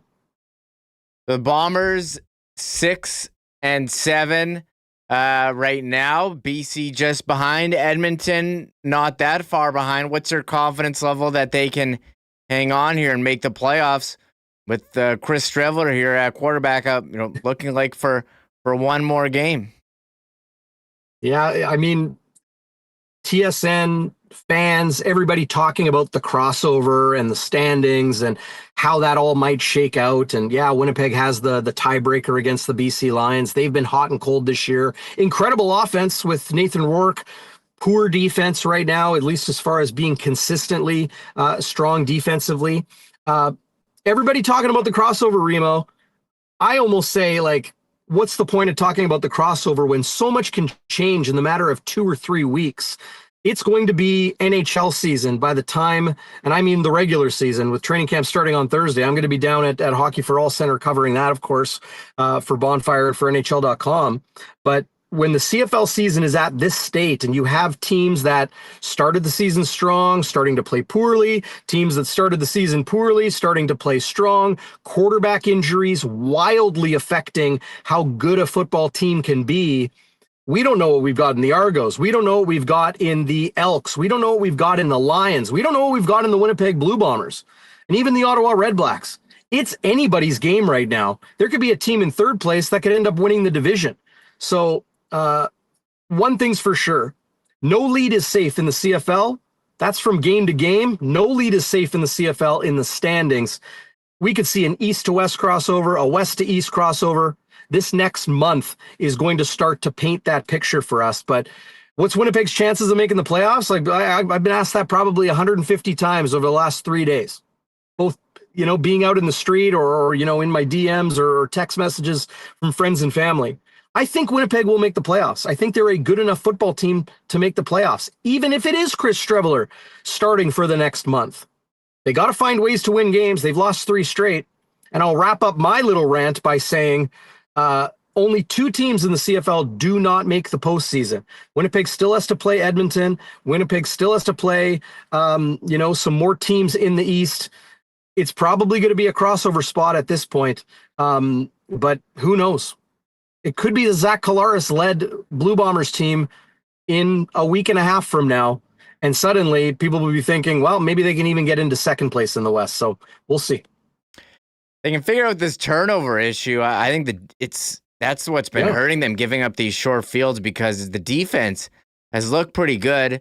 They didn't even give up any huge plays, through the air last week. Greg Bell kind of ran all over them throughout the game, but I thought the defense has certainly improved and given them a chance to win. They just can't stop turning the ball over. Yeah, and a lot of people thought the Bombers' defense struggled against the run. I mean, we all know what bully ball is with Brady here in Winnipeg and the Blue Bombers, but it was bully Bell in Hamilton with Greg Bell just essentially getting the ball in his belly every single snap to kill the clock late in that game, the final 2 possessions. A defense can only do so much. If the other team has the lead and you're just trying to get the ball back, but the opposing offense is just running the ball, just draining that clock, absolutely squeezing the life out of their opponent. It's a very difficult thing to go up against. It's easier for offensive linemen to run block than pass block. They're the hammer, not the nail. They can exert that authority and really make things happen, where a defense can get very tired very fast.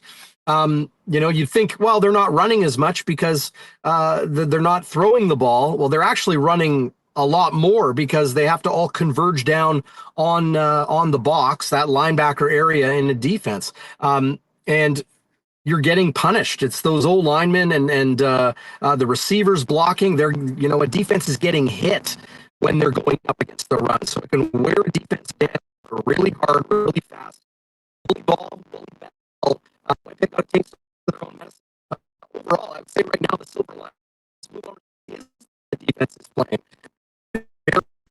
With some of those young players really stepping up and looking more comfortable as the games go on. But the turnover question, how you kind of fix that, Remo? The only way you can counter giving the ball is by taking it away. I think that's maybe the only thing the Bombers defense right now isn't doing. Hey, Darren, sorry, gotta wrap. You started cutting out. I appreciate you taking the time and bringing your insight here on the blue and gold. Looking forward to seeing what you got next on Bonfire at the Bonfire channel, and you'll be teeing it up Friday with Walby ahead of the big game Saturday. So thanks so much for coming on with me today with the Bomber update. There he is, giving the thumbs up. Yeah, a bit of an audio issue there with Darren, but check him out on X, Darren Bombing, and the Bonfire Sports YouTube. I'll throw that in the description. We're going to get to Jake Bolin Mosk over the Coolbet lines first, but here, before that, let's get to some fan feedback brought to you by Fans First, your best option for buying and selling tickets in Winnipeg with no fees. What you see is what you pay. Certainly the best place. If you have a pair of seats to put them on sale, I can tell you as someone who's had to buy or sell a pair of tickets utilizing Fan First, so user-friendly, the customer service so great, and you're getting paid the next day. Right after the game, they've been busy for Bomber games all year with a number of sellouts, but the volume of sales will tick up with Winnipeg Jets preseason starting this weekend. Let's get to some fan feedback. We're talking about Connor Hrabchak. Should he play? Well, how many games should he play this year? Russ Lowen saying he says he needs more games, but his postseason continues to be not great. Why not try the opposite? Bardo in chat says, I sure hope Helly plays less than 60. The Jets don't need to win the President's Trophy again. As long as they've secured the playoffs, give Helly fewer games. And a lot of talk as well now about the Winnipeg Blue Bombers quarterback situation, as we just had that conversation with Darren Bombing. That's fan feedback brought to you by Fans First, your number one spot for buying and selling tickets by fans for fans with no fees. So Jake Bolin Moss of Coolbet will join me shortly as we'll go over the lines. But first, it's time for another edition of It Takes a Community to Play with Sport Manitoba, and I'll throw it to Hustler. All right, it's time to check in with our friends at Sport Manitoba again for another It Takes a Community to Play segment brought to you by Sport Manitoba and, of course, presented by Manitoba Liquor and Lotteries. It is an absolute pleasure as we kick off National Coaches Week to welcome in Susan Lambu from Sport Manitoba, the coaches and officials manager downtown at Sport Manitoba. Susan, it's great to have you on Winnipeg Sports Talk. How are you? I am great. Thank you so much for having me this week. No problem. I mean, I would argue, being sports people, that every week is Coaches Week, but this is a special week, certainly in your role, recognizing the amazing coaches we have that help all of our athletes in sports go about their business 52 weeks a year. Absolutely. Without coaches, sport would not happen for our youth. They are incredible people that donate and dedicate so much time. And across Canada, we want to dedicate a week, at least a week, to them to say thanks. You know, it's the start of many seasons. It is the end of a lot of summer sports. But I think the timing is really good for this because not only do you have the opportunity, and we'll get to in a minute, recognizing some of the amazing coaches we have in Manitoba, but a big part of your job, I imagine, is coaching recruitment. And this is the time of year that a lot of people sort of get involved often for the first time. Yes, this is the time where a lot of parents are tapped on the shoulders and said, hey, we need you so that the team can happen. And really, we want to say, yes, please do that. We have supports and resources and grants and all that sort of stuff to make it as easy as possible. So please, please, please step up and we would help you along the way. From a coaching perspective, I think there's probably some incredibly decorated coaches that are at the top of their respective sports that probably started with the tap on the shoulder saying, hey, any chance you got a few hours to get involved in something? And then the rest is history. Exactly. Like we have so many. So Vlasic Cherny has been kind of at the Olympics. Janine Stevens, who was a past Olympian herself, was coaching rowing for the longest time here in Manitoba. We have gymnastics coaches that have been to the Olympics, and like so many incredible coaches come from Manitoba, from this little province in Manitoba. But and a lot of times it was like, please come and try. And then they try it and figure out that they love it and continue on. We, doing these segments of Sport Manitoba, we spend a lot of time talking about volunteering, which more often than not is a big part of coaching. And it's funny you mentioned like Vlasic and, some of the other coaches, the opportunities for people, if they get into something and, stay connected to it are incredible. I mean, the amount of travel and worldwide experiences and incredible sporting moments that you can be involved in. There is a pretty incredible path for a lot of people that get into coaching, really love it, and dedicate time to it throughout their lives. Yes, I actually was fortunate enough to be part of Team Manitoba at the Candada Games in St. John's, Newfoundland that just happened. And you know what? I've never been to St. John's. And this was an opportunity because of sport. I've been able to get that opportunity. And coaches are the same way.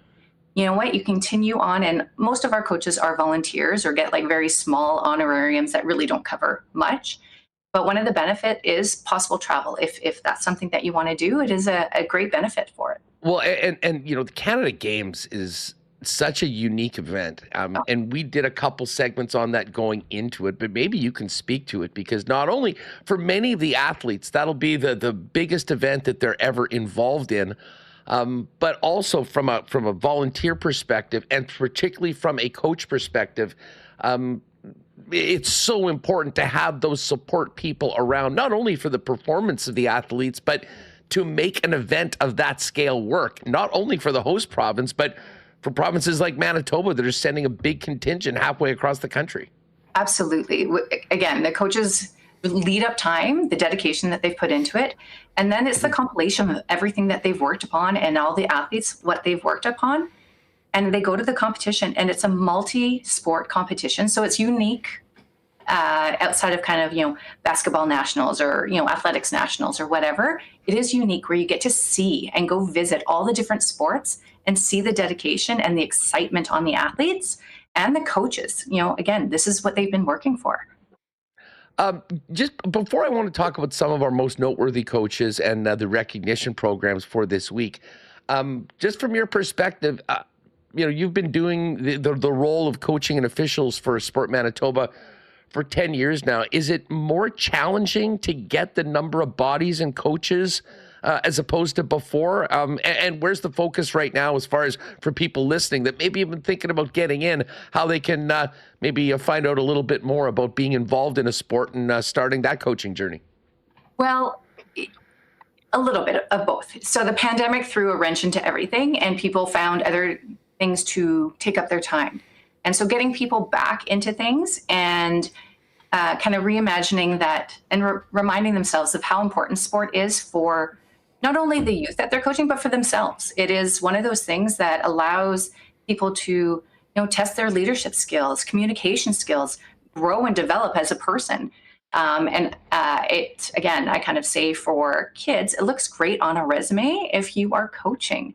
It just shows that leadership and that time management skills that, kind of other things maybe don't show. Just by having that word volunteer coach, it shows a lot on a resume. And then for parents or people that are just looking to, my kids have now finished high school, so now I'm looking for more time or more things to spend my time because I don't get to go see them every day at sports. This is a great way to give back. and kind of give back to those other kids that are coming up. So kind of volunteering their time to coach. Yeah, it's funny. I'm glad you brought that up, because when I think of coaches, we always think of, adults and more senior figures. But getting into coaching at a young age it can be life-changing in a lot of ways. Absolutely. We actually have a session during National Coaches Week, and on that transition from athlete to coach, because it can be a tough transition. Just that power dynamic now that changes. If you were teammates with someone and now you're into that coaching position, it's a little different of the dynamic. So we do have a session and some supports to help people along that pathway and kind of know that difference and make them feel comfortable in kind of that role that they're taking on. Well, you mentioned the session. I mean, it's all week from September 15th to the 21st is National Coaches Week. You mentioned sessions. What else is going on as a part of the entire week to celebrate coaches and also hopefully get some more? Okay, so in coaching, there is some requirements sometimes. So this week, we're putting on a variety of different national coaching certification training. You pay for it up front, and once you come, we'll reimburse it. So it's free training. Coaching Association of Canada is also offering different free e-learnings every day, and we have kind of the schedule on our website. But we also are promoting our female mentorship program. We are looking for mentees that just want help navigating the sport system for a female coach, because sometimes it still can be a little difficult. So we have this program that we're calling anyone who might want a little bit of information to come on out. And then we have our coaching awards. Yes, tell us about the coaching awards. And maybe these awards, I think, recognizing, incredible achievement in coaching. And I mean, we have had a number of pretty incredible decorated coaches over many years here in the province that I'm sure I've seen one or two of those awards. Yes. It is wild with the incredible coaches that we have here. And the nominations that are open now are anywhere from, it's called Active Start and Fundamentals. So from the little kids, just getting to know, but incredible coaches that really get people excited to continue on in sport, all the way up to the high performance. So we have every category possible that, a coach might fit in. And it depends on who they're coaching and kind of where they're at. If someone's not sure on what category to nominate their coach for, you can always send it in and we'll figure it out for them. But it is a time to just kind of say, thank you for doing everything that you're doing. Many people go above and beyond on a daily basis as a coach, that they're not just that person teaching the skill, but they are kind of that mentor and that support system and that guidance. And it's just incredible what a coach does. So we want to make sure that they get recognized for this. It is National Coaches Week all week long. Susan Lamb is the coaching and officials manager of Sport Manitoba. So Susan, just before we go, where can people get all the information online for the sessions, information, potentially sign up, and of course, the people that are going, I need to nominate that amazing coach that made a difference in my community or, my life this year. How do they go about doing it? So on our website is great, or you can even just Google Sport Manitoba Coaching. It will come up, but it's Sport Manitoba /coaching. And it's our Sport Manitoba Coaching Awards that you could Google, and kind of nomination forms will come up for you. Susan, it's been an absolute pleasure having you on the program. Shout out and congratulations to all the coaches. Sport doesn't happen without them, all the volunteers for that matter. And good luck to you guys making decisions on these awards, because I know how many incredible coaches we have in our province right now. Yeah, it is going to be a tough call for our selection committee for sure. Appreciate your time and all the best this week. Great. Thank you so much. Have a good rest of your week. Great stuff. There's Susan Lambu with Sport Manitoba. And that's another edition of It Takes a Community to Play with Sport Manitoba, presented by Manitoba Liquor and Lotteries.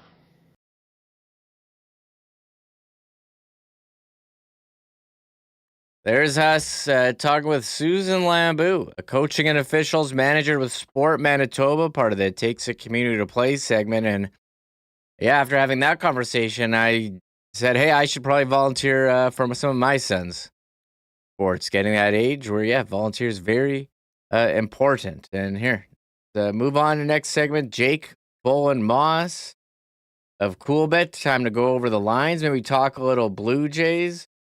Jake, let me just load you in right now for 1 second. What's going on, Jake? How about that Blue Jays win last night? We're in the home stretch here, the final couple weeks of the season. Yankees take a loss as well, so the magic number goes from 9 to 7 in a great spot here. And how about that start from Trey Savage? I mean, the guy has worked his way up through every single level of the minor leagues this season, all the way up to the majors. It's 9 Ks through 5 on 1 earned run, 69 pitches. I don't know. I mean, there's people talking here in Toronto. I don't know what it's like over in Manitoba, Winnipeg. People think this guy could be a playoff starter. Obviously, we got to see him probably start 1 or 2 more games and see if it's, the real deal. But the stuff looked incredible. That release point is a nightmare for batters. And yeah, I was really excited to see the outing that he had yesterday. We didn't even touch on NFL at all in this show, but how about those games yesterday, Jake? Tampa and Baker Mayfield, the big comeback win, and San Diego starting to look like one of the elite teams in the AFC. Wait, they're not San Diego. Sorry, they're LA Chargers. I still call them San Diego. I don't care. Yeah, that's all right. We knew who you were talking about, Remo. I still call them San Diego. I don't care. Screw it. Yeah, listen, I mean, it's crazy to me, and I was talking about this with some guys last night. I play men's league on Monday night, so we caught the end of the game, the Tampa game upstairs in the bar at the arena, and I was saying to the guys, Baker Mayfield was out of the league, or it seemed like he was on his way out of the league at one point. The Browns let him go. They go with Deshaun Watson, which has been an absolute nightmare for Cleveland fans. He gets a shot with the LA Rams. And then Tampa gives him kind of a 1-year sweetheart deal last year, and he makes the most of it. Like, Baker Mayfield is a dog. There's not many other guys in the league I would want late in the game. The same situation as last night. You're down a score, and he just finds a way to go get it. Whether, he made some great passes to the flat to Bucky Irving. He may have had some great runs, escaped one pressure that, I couldn't believe he got out of for a big run in the final drive there. And yeah, they find a way to get it done. So Tampa 2-0 to start the season here. And, like I said, not a lot of guys I would, I'd want over Baker Mayfield right now. The guy's an absolute dog. And then, yeah, you mentioned the Chargers and Raiders last night. I thought the line was a little fishy. It hovered around 3.5 in favor of the Chargers. I know they were on the road in Vegas, but different tier of football team. They beat the Chiefs in week 1. They have the extra rest. They go into Las Vegas, take care of business. The defense looks really strong for the Chargers. I think they're gonna run the ball a bit better down the stretch. But Justin Herbert has been unbelievable, and Quentin Johnson's finally learned how to catch. So Chargers are one of those teams you might want to circle them right now as can this team win a Super Bowl? I think they're going to be a playoff team. It's just a matter of how do they match up against the Baltimores, the Phillies, and the Buffaloes of the world. Right now, 15-1 at Coolbet. If you're looking to place a future, Buffalo, the favorite, we'll see them on Thursday as a big one, plus 450 to win the Super Bowl. They're 12.5 point favorite on Thursday against Miami. Back to the Jays playing tonight against Tampa. I thought we were going to see some more runs. They're playing in the spring training facility, the Rays are in Florida, but this is a pick 'em tonight. Minus 109 on each side, and it's Jose Barrios against Ryan Pepiot for the Rays. What do you like in this one tonight for the Jays? Yeah, it's funny you mentioned that, Remo. The first instinct I had was the over tonight after last night's, real quiet 2-1 game. Barrios, I think we can all agree, hasn't had his best stuff this season. And he's had some issues, in a handful of starts. I'd imagine he's probably not going to be starting a postseason game, given the way things have gone for him this year. This Pepiot guy on the Rays, I probably messed up his name, but he's had a few good starts in recently, but before that, he's given up his fair share of runs as well. So my eyes kind of moved to the total in the over. Obviously, I'm rooting for the Jays. You're getting a pretty good number tonight on the Blue Jays if you want to if you want to grab them on the money line, we're in a spot right now where they win out. They might not only win the AL East, but they could hold the top seed in the AL conference. I don't know if that's a good thing, given the fact that they'll probably end up playing one of the Red Sox or Yankees in the ALDS. But at the same time, the quicker they can get this thing.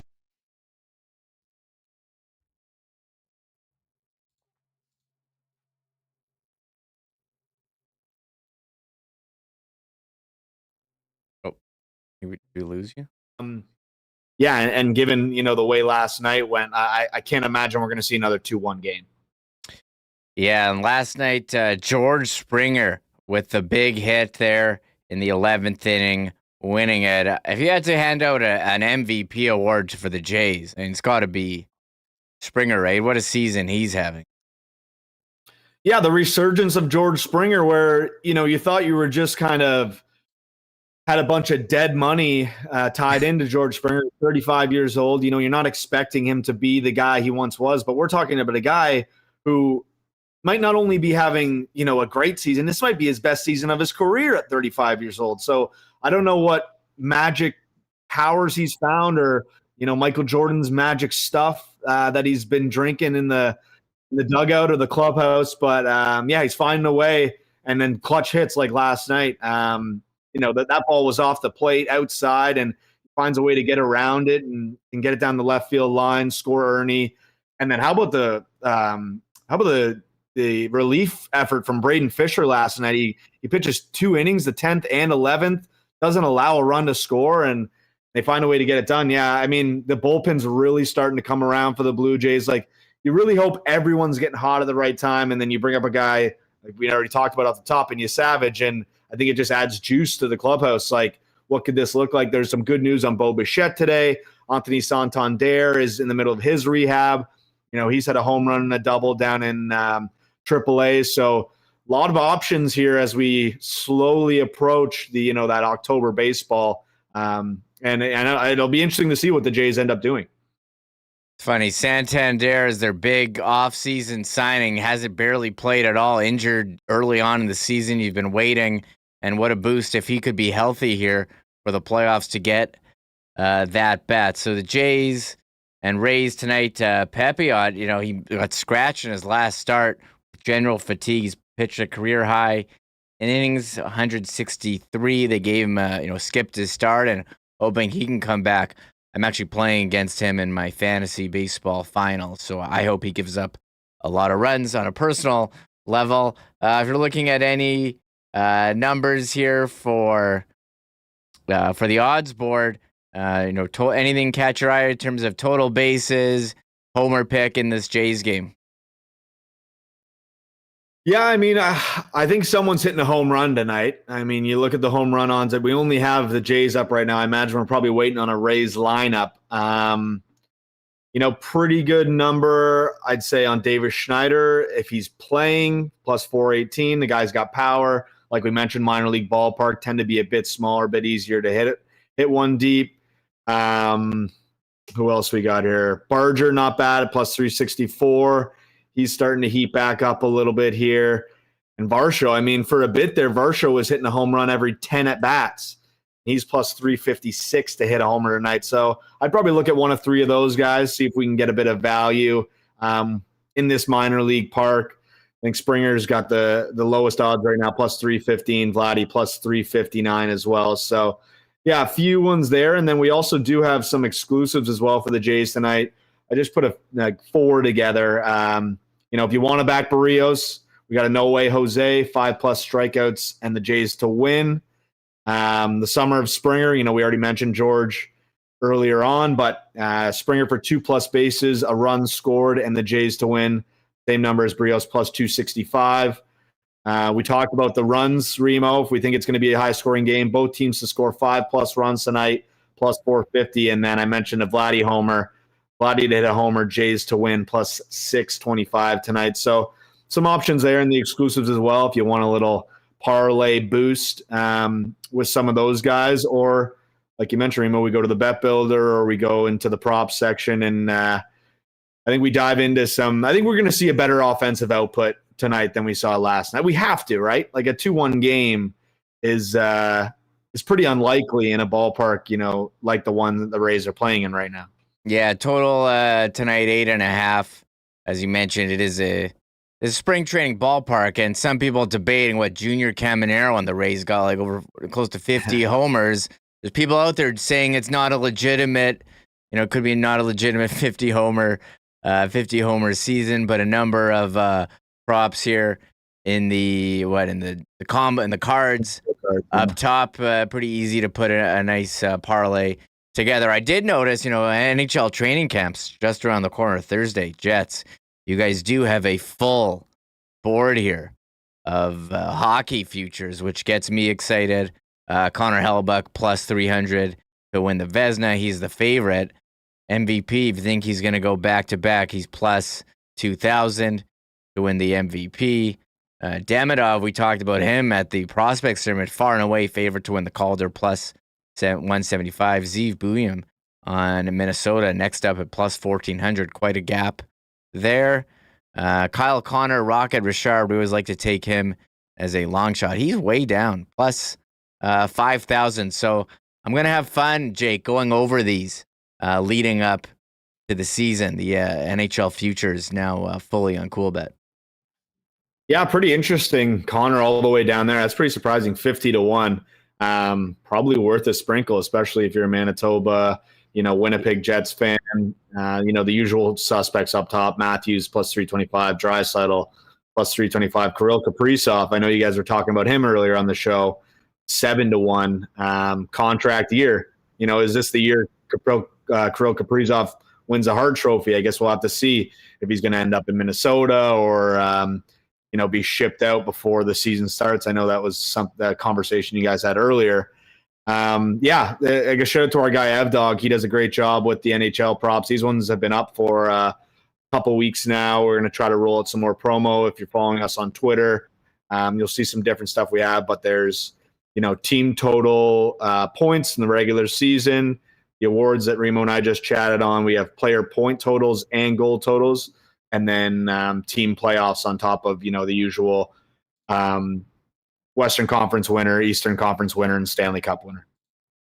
Yeah, Kyle Connor, as I just mentioned, he was, 7th in the league in goals last year with 41. And you can look at the Rocket Richard number. He's way, way down this list. So, maybe, I don't know if he's going to get it, but hey, I think the odds are not correct. You got to take advantage of that when you can. So, look, they have the Jets at 97.5 point total here. It's going to be tough for them to touch the President's Trophy number last year, but hockey season just around the corner. Very fun stuff, Jake. And of course, we got the WST poker tournament coming back as well in a couple weeks, right? Or is it next week? Next Wednesday, I believe, Wednesday is the tournament.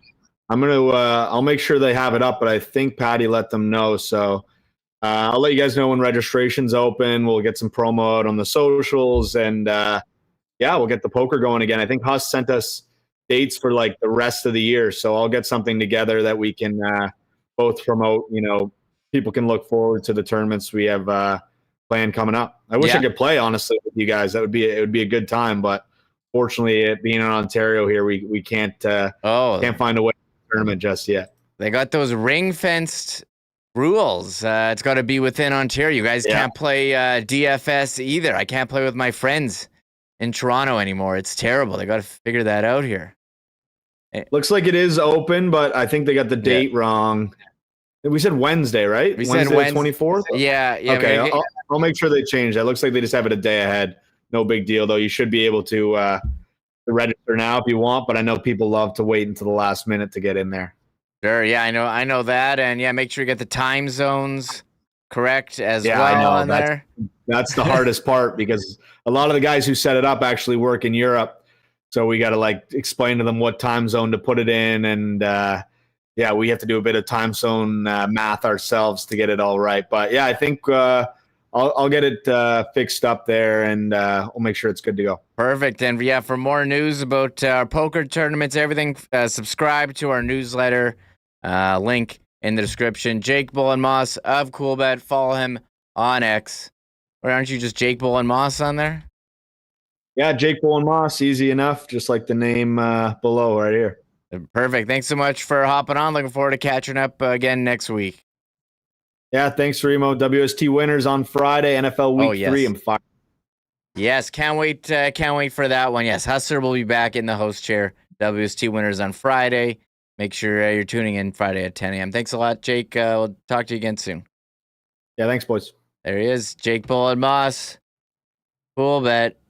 Let's bring him back in. Connor Hrabchak. Connor, you're still here, aren't you? Oh yeah, always. Always still here. This is a great show today, Remo. Lined up with great guests. That was a packed show from start to finish. Jam-packed start to finish. I think you and I need to start looking at these futures here for the Winnipeg Jets. It's at the players, point totals. What was it, 97.5 points? Where do you fall on that one? Can they touch that, the Winnipeg Jets? Yeah, I think they're going to be right in that range, Remo. I think, they're not going to be the President's Trophy winning team, or at least I don't think so. And that second or third spot in the Central, I think, is going to be right around 100 points. So I lean towards the over because I do think that they're going to be fighting for that second or third seed in the Central as opposed to being a wild card team. And I think if you take the under, you're looking at them being the 7th or 8th seed in the playoffs or missing the playoffs. And I think they're better than that. And I think they're maybe just barely a 100-point team. So I'd lean towards the over as we do this a few days before camp. Yeah, I'm trying to put in trying to look at what it was from last year, but the ESPN doesn't have the correct thing. But it was a record season. I think it's going to be tough to live up to that. Everything seemed to go right. A lot of guys having career years. How will they follow it up? So we'll be diving in to all that coming up leading up to the regular season. But now it's time to dive into the horse picks. Assiniboia Downs. And we should just say really quick too, we have CFL 110 coming up in about 5 minutes right here on the channel. So don't go anywhere. Self-raid incoming to me and Jeff, CFL 110. Yes, Connor and Jeff hosting CFL 110. So don't go anywhere, but I do have to let you guys know I did okay. I think I had one winner for $840. I hit an exacta box on race 6. Hustler, he's participating from afar, so he's in this too. He's gave me his picks. I got races 2, 4, 5, 7 tonight, and I'm on race 2. I got horse 3 to win. Welcome to Hollywood. Race 4, horse 7 to win. Just trying to take it easy. Down the Torpedoes. Been listening to a lot of Tom Petty, so I had to bet on that one. It is the program selection AI smart pick, so I'm not just pulling that one out of nowhere. Race 5, I got the trifecta box, 5, 6, and 3. So Judo, Malibu SS, maybe Malibu Stacy from The Simpsons, not sure. And then the longer shot, horse 3, McCaig, who I have won on before, so I really like that trifecta with the top 2 program selection AI smart pick and a longer shot with a horse that I've won on before. And race 7, I've got a trifecta there. 3, 5, 6. Sergeant Philco, that's the longer one. Rocky Top Mischief. And 6, Do Not. So again, the top 2 favorites with a longer shot. Hustler, he likes Burrow Down in race 2. He likes 2, 6, 7 try box in race 4. And he also likes Malibu Stacy to win in race 5. So Hustler's got his picks. He's going to make up his wager here. So Connor, I think we've said it all here. We've gone over all of the Jets pre-training camp topics as great as we can here, leading into I gotta get your name up. Leading into the training camp. I could be Jake for one more scene here. I could be Jake. Thursday That's okay. It starts up. So exciting to finally have the season underway. All of our questions will be answered. Yeah, really excited. I mean, we've previewed training camp extensively here. We're going to do it again tomorrow. And to finally get to the Hockey for All Center on Thursday, talk to the players, hear from Kyle Connor on Thursday, hear from Kevin Cheveldayoff on Thursday. It's going to be a jam-packed weekend in terms of Winnipeg Jets news. And Remis, we're only a few days away from the preseason starting. Sunday at 4:00, the Winnipeg Jets open up their preseason schedule with a home game against the Minnesota Wild. So very, very exciting days ahead here. And we are oh so close to being done previewing training camp and actually talking about training camp. I can't wait. Yeah, and if you've hung around here for the whole show, please hit the thumbs up, hit the subscribe button. We just hit 13,500 here on YouTube. You doing that tells YouTube, hey, we're putting out some good content. Maybe it'll recommend it to some more people. And I do want to give a heads up. We have a contest running. Gold Eyes double feature movie night at Blue Cross Park on Saturday. They're showing Princess Bride, 6:15, Raiders of the Lost Ark, 8:45 on their giant HD video board. Gates open 5:30 p.m. You can bring blankets, lawn chairs, relax on the field or watch from the stands. They've got yard games, trivia, and prize raffles to keep the fun going. They've got ballpark favorites, popcorn, candy, burgers, hot dogs, soft drinks, all available. Of course, adult beverages, tickets, $10 and can be purchased now. goldice.com/movie. That's this Saturday. And we do have tickets available, a contest on our website, winnipegsportstalk.com/contest. Connor, we got to get out of here. You got to do CFL 110 with Jeff right after this, coming right up. So thanks so much for joining. Can't wait to do some more. A final day of training camp preview tomorrow. Feels great, doesn't it? Can't wait. Yeah, thanks for having me, Remo. We'll talk to you tomorrow back on the show. Can't wait. Yeah, for the birthday boy, Connor Hrabchak, one last one. Thank you. Have a great night, Connor. Don't celebrate too hard. We got to do a show tomorrow. Got a show tomorrow. And then for me, this has been another edition of Winnipeg Sports Talk Daily. Bye-bye. Oh, my God. Oh! Shut it down. Let's go home. Thanks for tuning in to Winnipeg Sports Talk Daily. Make sure to subscribe on YouTube and your favorite podcast feed at Winnipeg Sports.